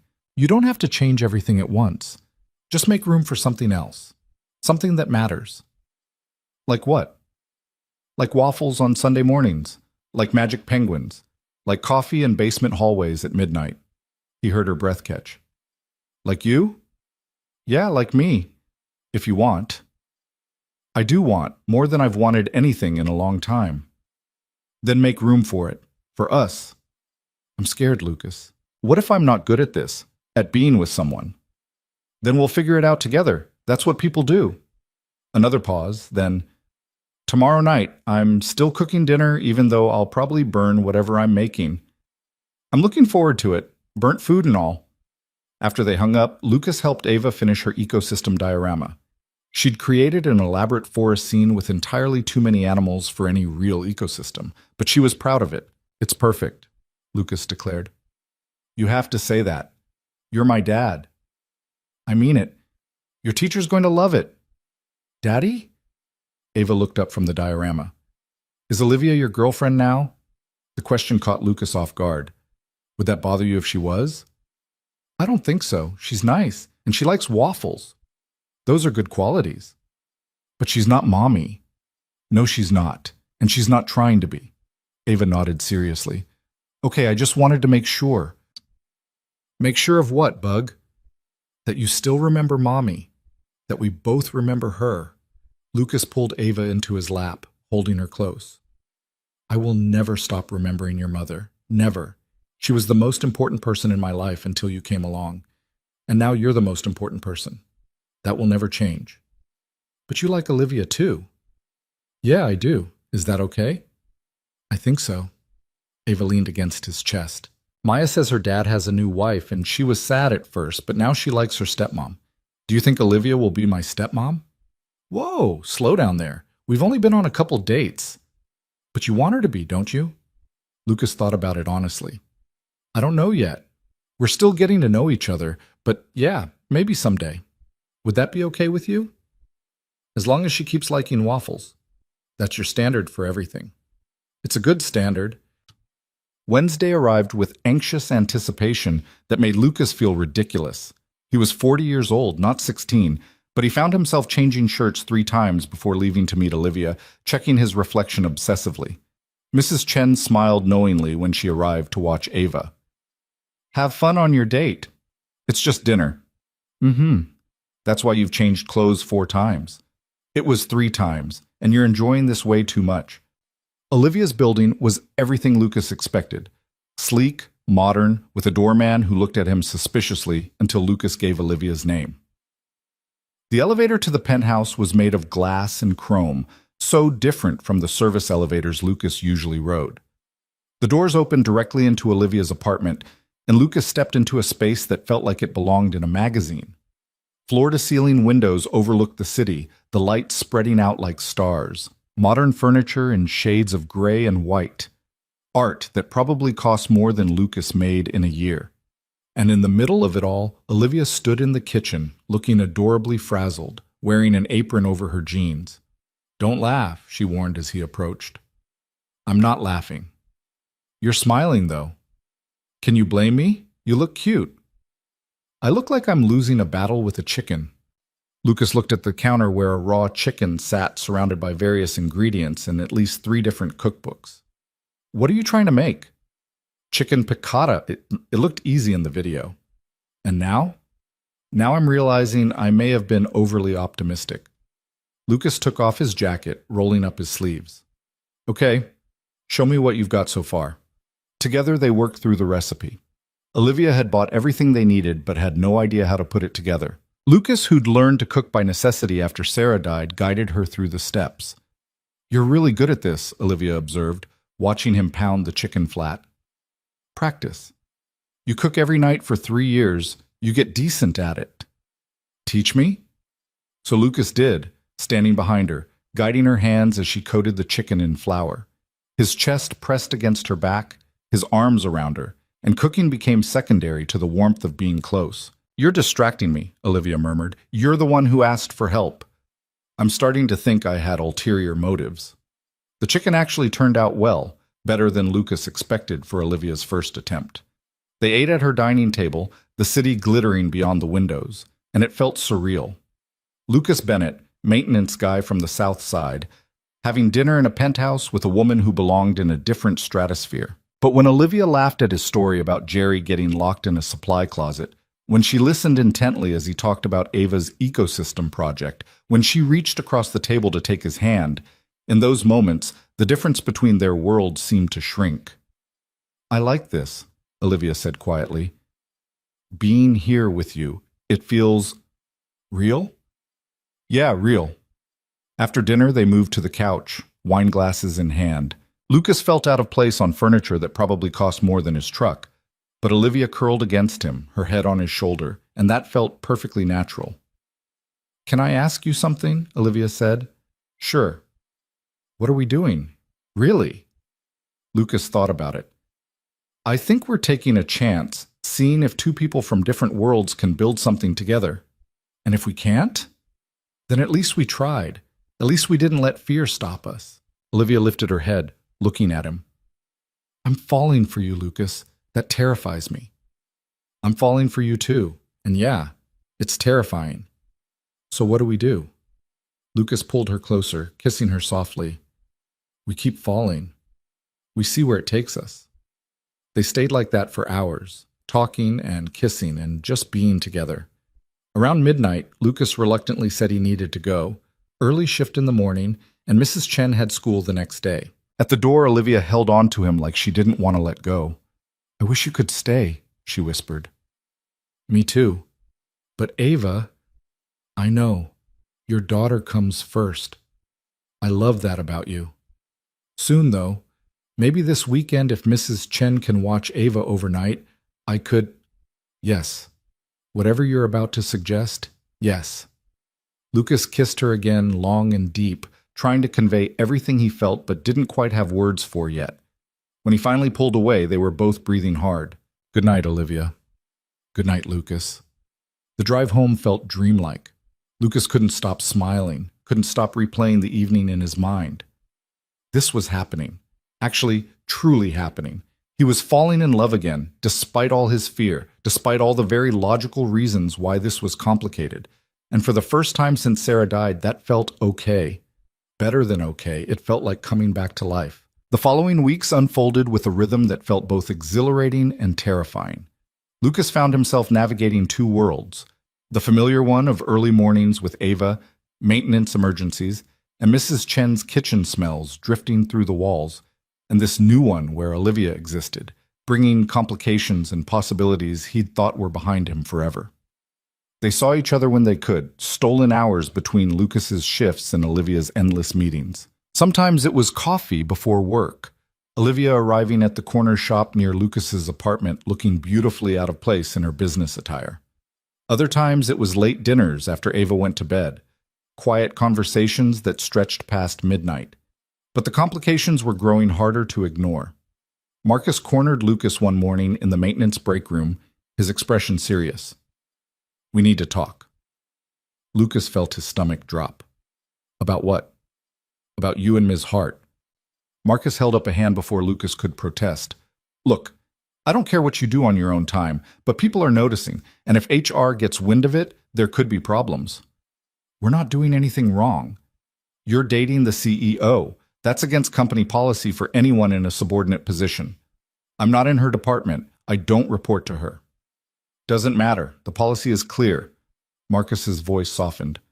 I'm telling you this as a friend, not your supervisor. Be careful. Because if this becomes official, they're going to make you choose between the job and her. The warning sat heavy in Lucas's chest for the rest of the day. That evening, when Olivia called, he almost didn't answer. Almost let it ring through to voicemail so he wouldn't have to confront the reality of what Marcus had said. But he answered. Hey, Olivia's voice was warm. Bad time?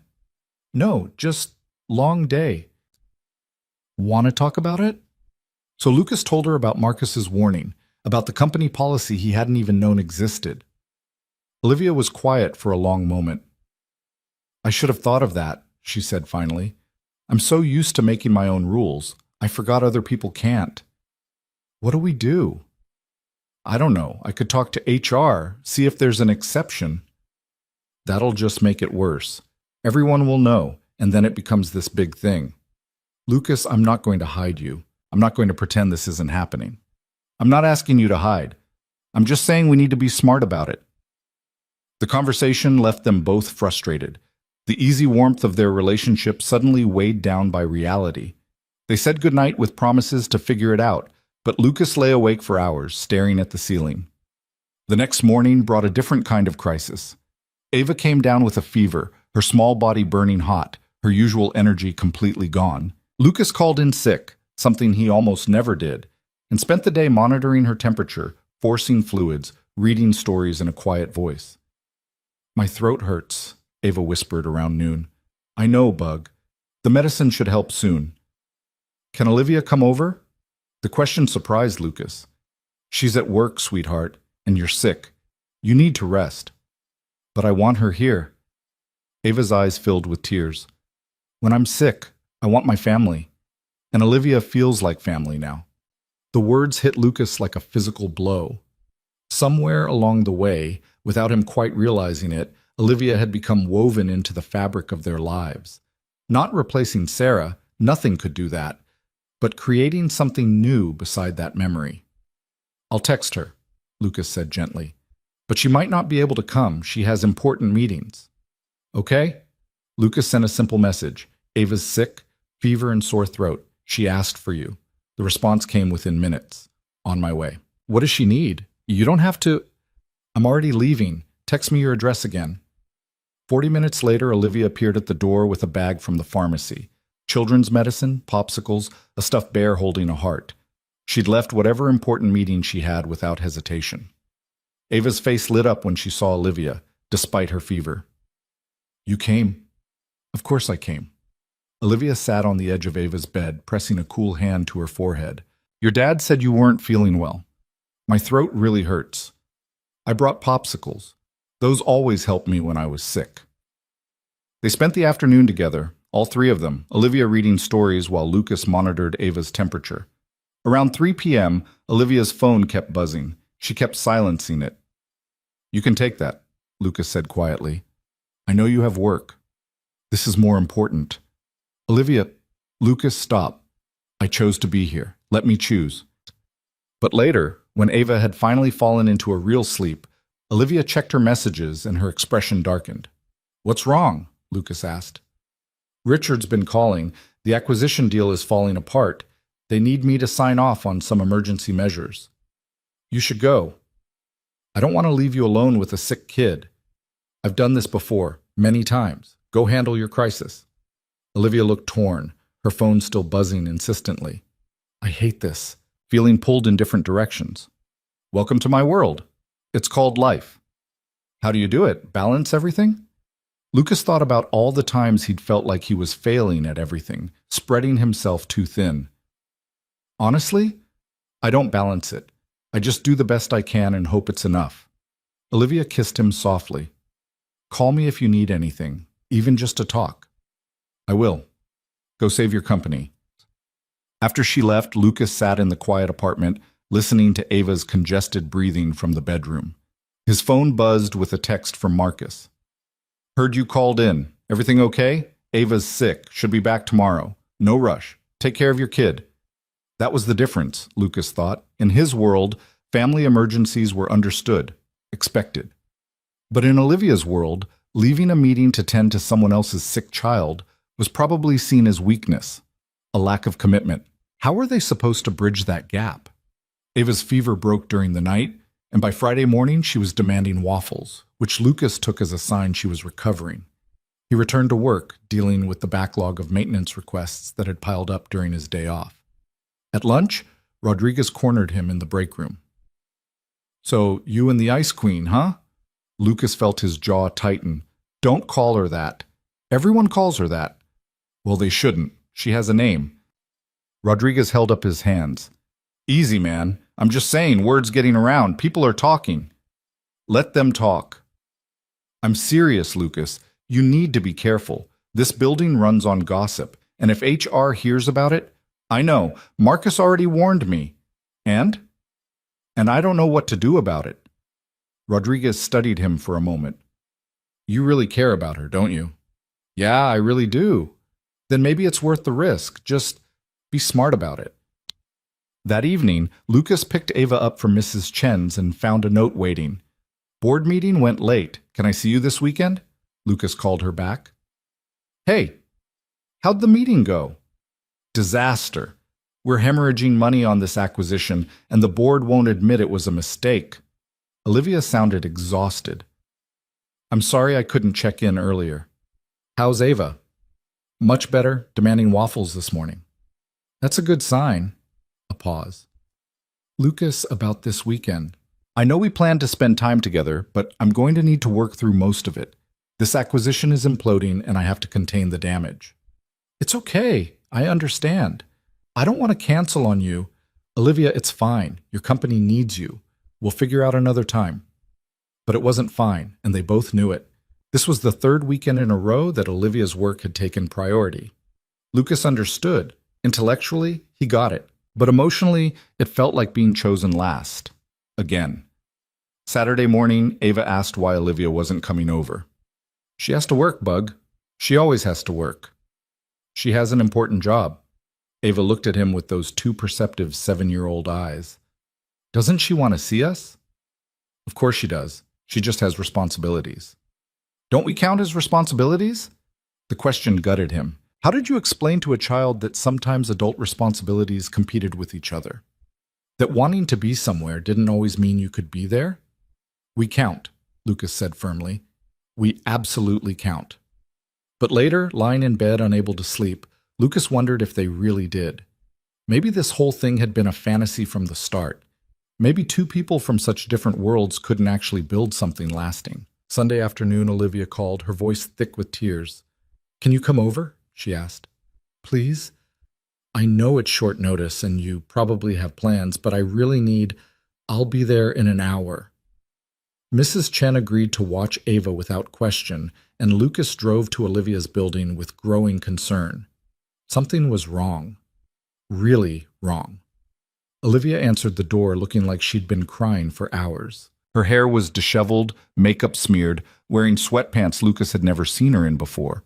"What happened?" Lucas asked, pulling her into his arms. "The acquisition collapsed. Completely.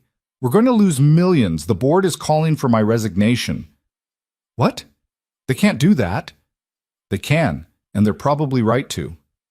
Olivia pulled away, pacing her living room. "I should have fought harder. Should have refused to move forward, but I let them pressure me, and now it's all falling apart." "This isn't your fault." "It is, though. I'm the CEO. It's my responsibility." Lucas watched her unravel, this woman who always seemed so composed, so in control. She looked lost and scared and completely human. "What do you need?" he asked. "I don't know. I couldn't be alone right now." Lucas guided her to the couch, pulling her close. They sat in silence for a long time, Olivia's tears soaking into his shirt, the city glittering beyond the windows like nothing was wrong. "I'm tired," Olivia whispered finally. "I'm so tired of fighting, of being the one who has to have all the answers." "So stop." "I can't. This is who I am, what I built my whole life around." "Maybe that's the problem." Lucas chose his words carefully. "Maybe you've been holding on to something that doesn't make you happy anymore." Olivia pulled back, looking at him. "What are you saying?" I'm saying that life is too short to spend it doing things that make you miserable. Trust me, I know. I spent 3 years just surviving, telling myself that was enough. It wasn't. So what did you do? I started taking chances, started letting myself feel again, started believing that maybe I deserved more than just getting through each day. And look where that got you. Dating someone who can't even make time for you on weekends. The words hung heavy between them. Lucas felt something crack in his chest. Is that what you think? He asked quietly. That you're not making time for me? I'm not, though. I keep canceling plans, keep choosing work over you and Ava. I'm doing exactly what I swore I wouldn't do. So change it. I don't know how. Yes, you do. You just have to decide what matters more. Olivia stood up, anger flashing in her eyes. That's easy for you to say. You don't have thousands of people depending on you. You don't have a board breathing down your neck, investors watching your every move. You're right, I don't. I have a 7-year-old who asks why you're not around. I have a job where people are gossiping about us. I have a life that's getting more complicated every day because I let myself fall for someone who might not have room for me in hers. That's not fair, isn't it? Lucas stood too, facing her. When's the last time we spent a full day together without work interrupting? When's the last time you put your phone away and just existed with us? I'm trying, Lucas. I'm trying to make this work. Are you? Because from where I'm standing, it feels like I'm the only one trying.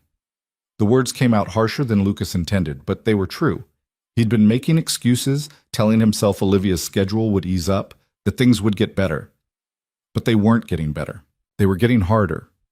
Olivia's face crumpled. Maybe you're right. Maybe I'm not capable of this, of being the person you need. That's not what I'm saying, but it's true, isn't it? You need someone who can be present, who can show up for pancake breakfasts and zoo trips and sick days, someone whose whole life isn't consumed by board meetings and acquisitions. I need someone who wants to make room for us, Lucas said. That's all. Just someone who's willing to try. I am trying. Then prove it. Lucas's voice rose, frustration boiling over. Stop telling me you're trying and actually do it. Choose us. Not someday, not when things calm down. Now. The silence that followed was deafening. Olivia stared at him, tears streaming down her face, and Lucas felt his heart breaking. I don't know if I can, she whispered. This company, this career, it's all I've known for 20 years. It's who I am. No, it's what you do.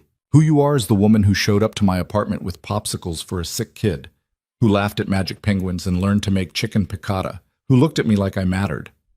You do matter. Then act like it. Lucas moved closer, taking her hands. I'm not asking you to quit your job or abandon your career. I'm asking you to make space for something else. For us. Olivia looked down at their joined hands. What if I can't? What if I'm too damaged, too focused on work to ever really let someone in? Then we'll figure it out together. But you have to meet me halfway, Olivia. I can't do this alone. She nodded slowly, fresh tears falling. I'm scared. Me too. But isn't that the point? Isn't love supposed to be scary? Is that what this is? Love? Lucas had been avoiding the word, afraid of moving too fast, of scaring her away. But standing in her penthouse with her tear-stained face looking up at him, there was no point in hiding anymore. Yeah, he said softly. I think it is. I'm in love with you, Olivia Hart. Despite the complications and the different worlds and all the very logical reasons this shouldn't work, I'm in love with you. Olivia made a sound somewhere between a laugh and a sob. I love you too. That's what makes this so hard. I finally found something real, and I don't know how to hold on to it without destroying everything else. You don't have to destroy anything. You just have to make different choices. Like what? Like actually taking your weekends off sometimes. Like not checking your phone during dinner. Like showing up when you say you will, even if it means someone at the office has to figure things out without you. The board will never accept that. Then maybe you need a different board, or a different company, or maybe you need to remember that you're the CEO, which means you actually have the power to set boundaries. Olivia laughed, surprised. You make it sound so simple. It is simple. It's just not easy.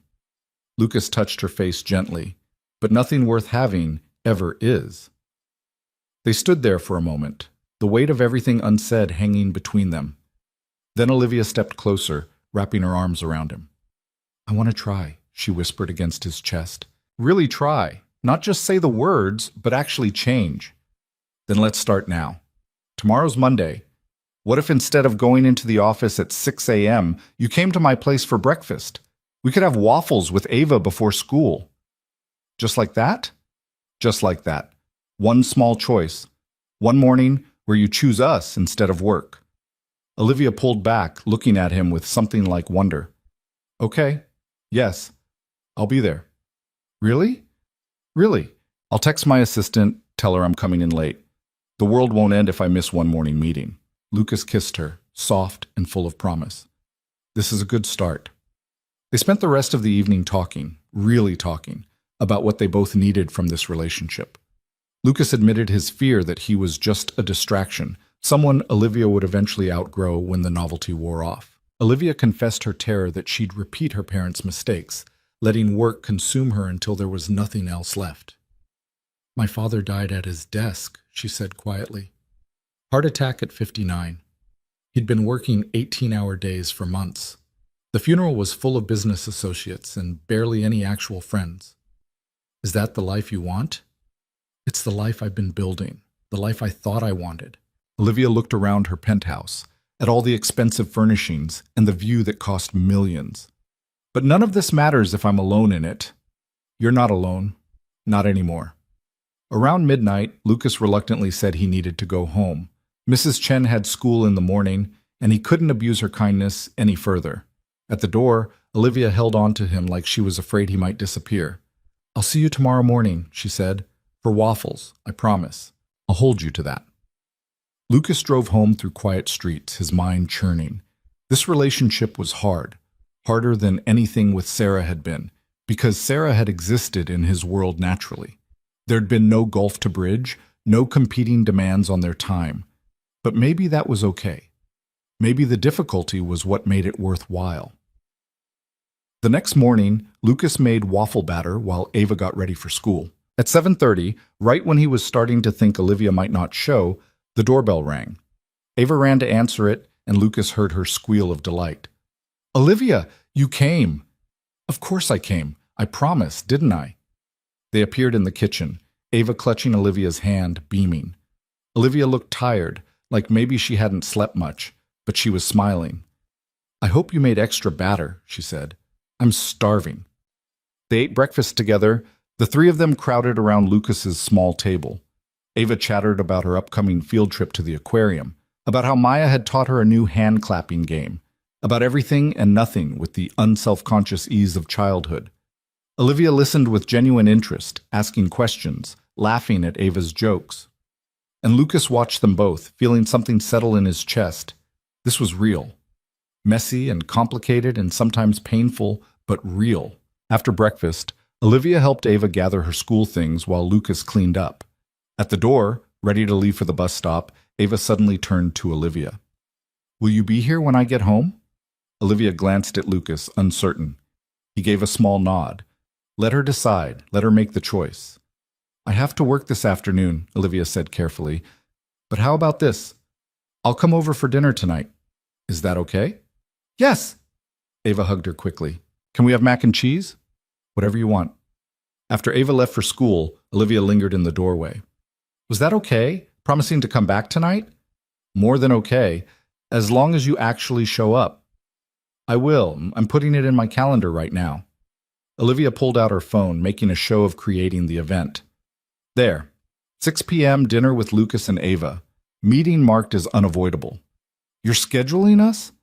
"That's how I make sure things happen, by putting them in my calendar and treating them like they matter." "Do we matter?" Olivia stepped closer, taking his hands. "More than anything else in my calendar. More than board meetings and conference calls and acquisitions. You matter, Lucas, both of you." Lucas kissed her goodbye, watching from the window as her driver pulled away. Then he got ready for work himself, feeling lighter than he had in weeks. At the building, Marcus caught him in the hallway. "You look happy." "I am. Things worked out with Ms. Hart?" "Getting there. It's complicated, but we're figuring it out. Marcus clapped him on the shoulder. Good. You deserve to be happy, man. Just still be careful, okay? Until you figure out what to do about the company policy. That policy hung over them like a sword, waiting to fall. But Lucas pushed the worry aside. They'd deal with it when they had to. The day passed in the usual rhythm of repairs and emergencies. Around 4 p.m., Olivia texted, "Still on for tonight?" "Meeting ran long, but I'm leaving the office now. We're on. Ava's been talking about it all afternoon. What can I bring? Just yourself." Olivia arrived at 6:15, apologizing for being late. She'd changed from her business clothes into jeans and a sweater, and she brought flowers for the table and ice cream for dessert. Dinner was chaotic and perfect. Ava told ridiculous jokes that made no sense. Lucas burned the garlic bread. Olivia accidentally knocked over her water glass, and they all laughed while cleaning it up. This was what life could be, Lucas thought. Not perfect or polished, but full of small joys and silly moments and the warmth of people who cared about each other. After dinner, while Lucas cleaned up, Ava dragged Olivia to her room to show her a new drawing. Lucas listened to their voices drifting down the hall, Ava's excited explanations and Olivia's patient questions. His phone buzzed. An email from HR requesting a meeting for Wednesday afternoon regarding workplace relationship disclosure. Someone had reported them. Lucas felt his stomach drop. This was it, the moment he'd been dreading. When Olivia came back to the kitchen, she must have seen something in his face. "What's wrong?" He showed her the email. Olivia read it, her expression hardening. "They want you to disclose our relationship." "Yeah. And then what? They'll make you choose between the job and me?" "Probably." Olivia set down the phone, her jaw tight. "No, that's not going to happen." "Olivia, I'm serious. I'm not letting them do this to you." She pulled out her own phone, typing rapidly. "I'm calling an emergency board meeting. This policy is outdated and unfair, and I'm changing it." "You can't do that." "Watch me. I'm the CEO. If I can't change a ridiculous HR policy, what's the point of having the position?" Lucas caught her hands, stilling them. "Stop. Just stop and think about this." "I have thought about it. I'm not letting you lose your job because of me. And I'm not letting you pick a fight with your board over this. They're already talking about your resignation. Don't give them more ammunition." "I don't care." "Yes, you do. You've built this company. I'm not worth throwing that away." Olivia looked at him like he'd lost his mind. "You're worth everything. Don't you understand that? I spent 20 years building something that left me completely alone. And then I found you, found Ava, found this." She gestured around the small apartment. "This matters more than any company." "You don't mean that." "I absolutely mean it." Olivia's voice was fierce. "If they make you choose, then I'll make a choice too. I'll step down as CEO." "Olivia, no." "Why not?" "You said it yourself. I need to decide what matters more." "Well, you matter more. You and Ava, not the board or the shareholders or the company reputation. You." Lucas felt tears prick his eyes. "You can't give up everything you've worked for." "It's not giving up. It's choosing. Finally choosing what actually makes me happy." They stood in the kitchen, the weight of the decision hanging between them. From Ava's room came the sound of her singing to herself, oblivious to the adult complications swirling around her. "What if there's another way?" Lucas said slowly. "What do you mean?" "What if I quit first? Before the meeting? Before they can fire me?" "Absolutely not."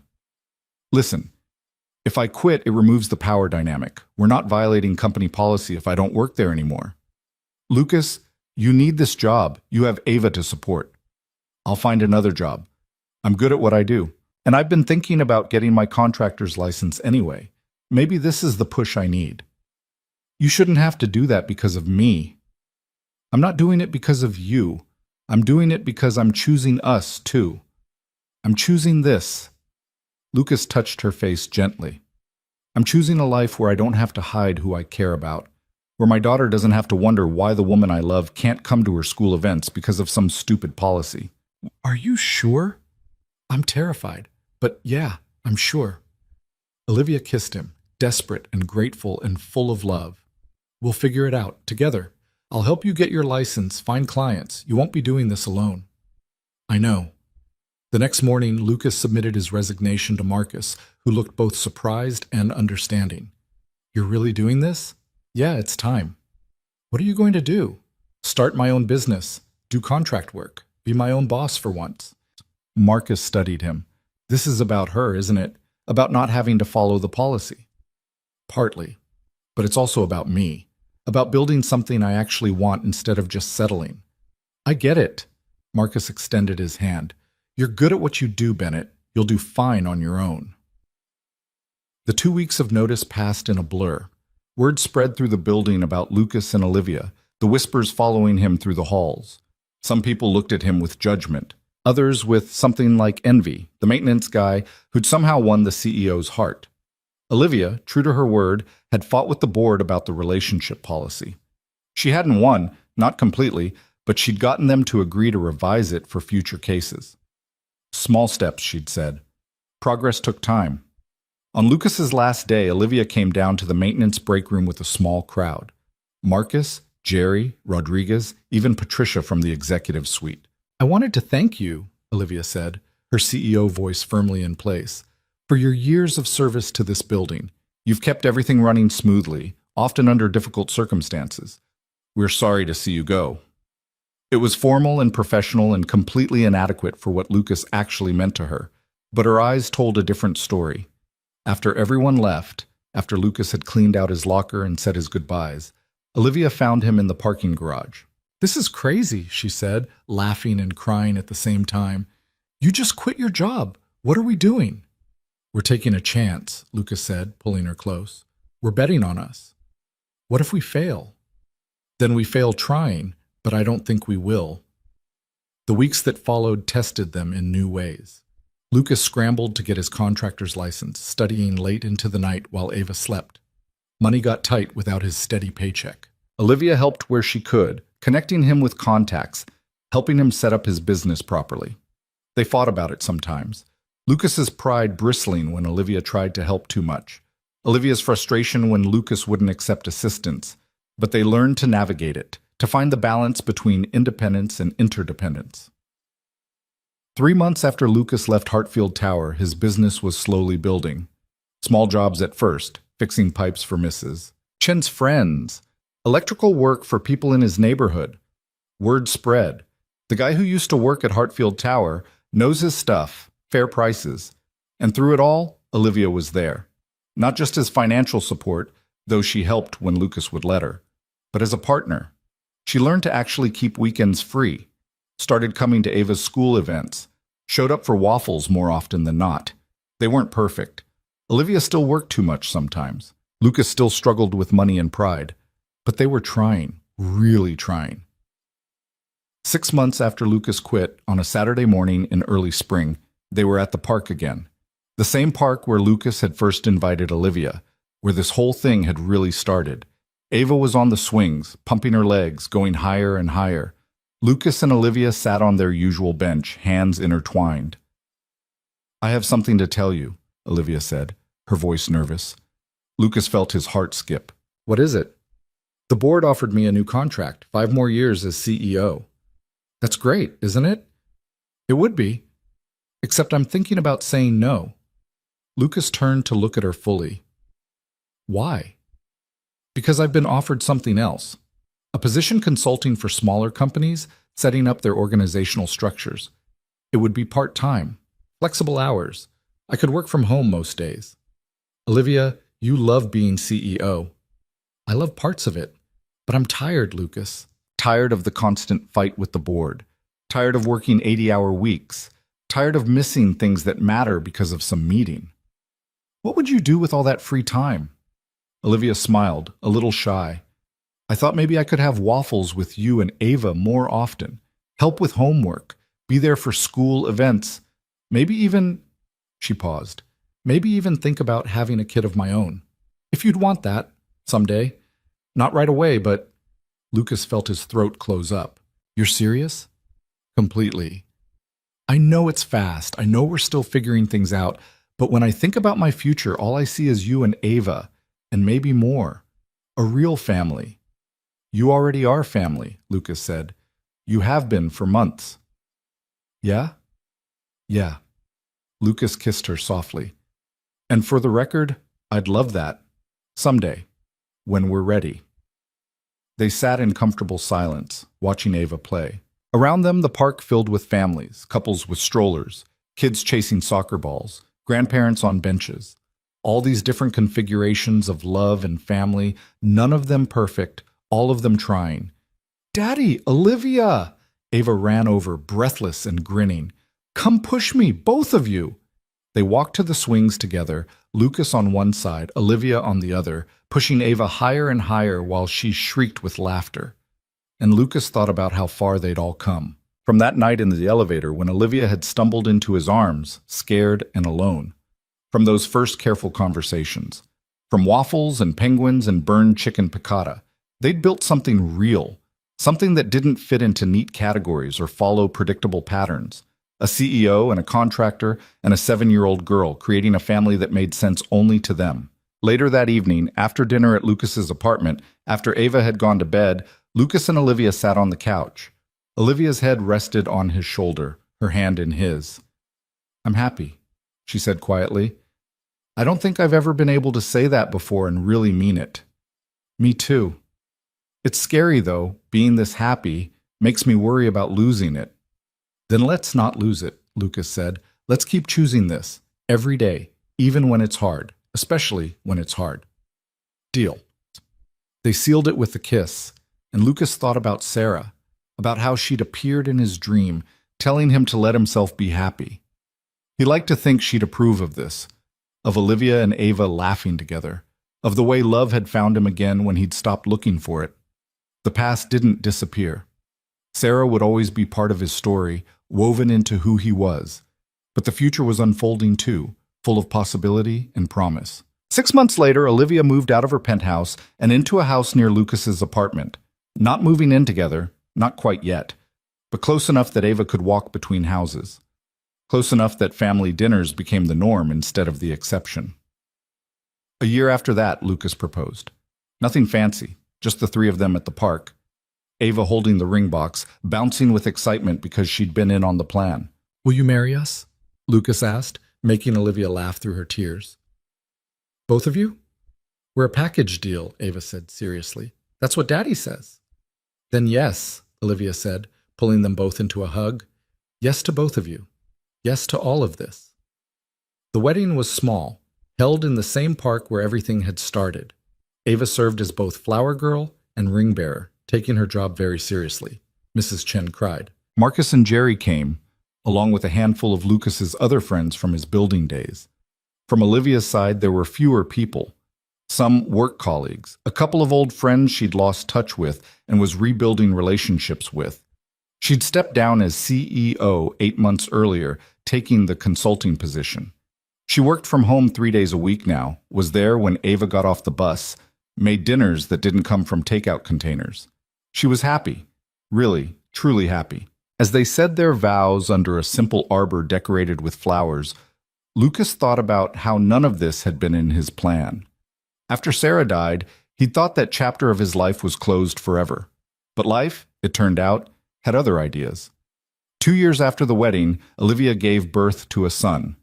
They named him James, and Ava declared herself the best big sister in the world. She taught him about magic penguins and the importance of waffles, created elaborate stories about his stuffed animals, protected him fiercely. Lucas's business had grown steadily. He had steady clients now, could pick and choose his projects, could take time off when family needed him. The financial stress had eased, though they'd never be wealthy by Olivia's old standards. But they had something better than wealth. They had Sunday mornings that stretched lazy and warm, had homework help around the kitchen table, had bedtime stories and family dinners, and the organized chaos of life with 2 kids. One evening, 5 years after that first elevator encounter, Lucas found Olivia standing at the window of their house, James asleep against her shoulder, watching the sunset. "What are you thinking about?" he asked, wrapping his arms around them both. "How different everything is. 5 years ago, I was eating takeout in an empty penthouse, working until midnight every night. Now I'm here, with you and Ava and this little guy." She kissed James's head. "Sometimes I can't believe this is real." "Believe it. We're real. All of this is real." "Best decision I ever made," Olivia said, walking into that elevator that night, Staying when I wanted to run, choosing you over everything else. Best decision I ever made, too. Opening those elevator doors, taking a chance on something that seemed impossible. Ava appeared in the doorway, dragging her favorite blanket. Can we have hot chocolate? It's almost bedtime, Lucas said. Please? Just a little cup. I can't sleep yet. Olivia smiled. I'll make it. You want to help? Yes. They moved to the kitchen, the four of them, making hot chocolate while James dozed and Ava chattered about her day. Through the window, the last light faded from the sky, Chicago's lights beginning to sparkle in the distance. And Lucas thought about love. About how it came in unexpected packages. Arrived when you weren't looking, demanded courage and sacrifice, and the willingness to be vulnerable. About how the most important moments weren't always the big ones, not the proposals or weddings or births, though those mattered too. Sometimes the most important moments were the quiet ones. Hot chocolate on a Tuesday night, a sleeping baby on your shoulder, a daughter who still wanted to be tucked in even though she was getting too old for it. These small moments of connection, of presence, of choosing to be exactly where you were with exactly who you were with. That was love. Not the fairy tale kind that solved all problems and made everything easy, but the real kind. The kind that grew stronger through challenges, the kind that required constant choice and recommitment, the kind that built something lasting out of two broken people who'd been brave enough to try again. Later, after Ava was asleep and James was in his crib and the house was finally quiet, Lucas and Olivia sat on their back porch, stars scattered across the dark sky, a rare sight in the city. Thank you, Olivia said quietly. For what? For not giving up on me. When I was working too much. When I didn't know how to balance everything. When I was scared and pulling away. Thank you for the same, for showing up, for choosing us. Always, Olivia said, leaning against him. I'll always choose us. And sitting there under the stars, holding the woman he loved, with his children sleeping safely inside, Lucas felt something he hadn't felt since before Sarah died. Complete. Not because Olivia had filled some void Sarah left. Not because his life was perfect or problem-free, but because he'd learned something important over these past years. That love didn't replace other loves. It added to them, built beside them, created new chapters while honoring the ones that came before. That being broken didn't mean you couldn't be whole again. It just meant you were whole in a different way. That courage wasn't the absence of fear. It was choosing to try anyway. And that sometimes the best things in life came from the moments you least expected them. Like an elevator that stopped between floors. Like a CEO who looked at a maintenance guy and saw not his station, but his soul. Like a 7-year-old who decided waffles were the measure of a person's worth. Like choosing to open your heart one more time, even when everything told you it was safer to keep it closed. The wind picked up, carrying the smell of spring flowers and distant rain. Tomorrow would bring new challenges. Lucas's business had a big project starting. Olivia had a consulting deadline. Ava had a school play. James would probably be up 3 times in the night. Life would continue in its beautiful, messy, complicated way. But tonight, right now, everything was exactly as it should be. And that was more than enough. It was everything.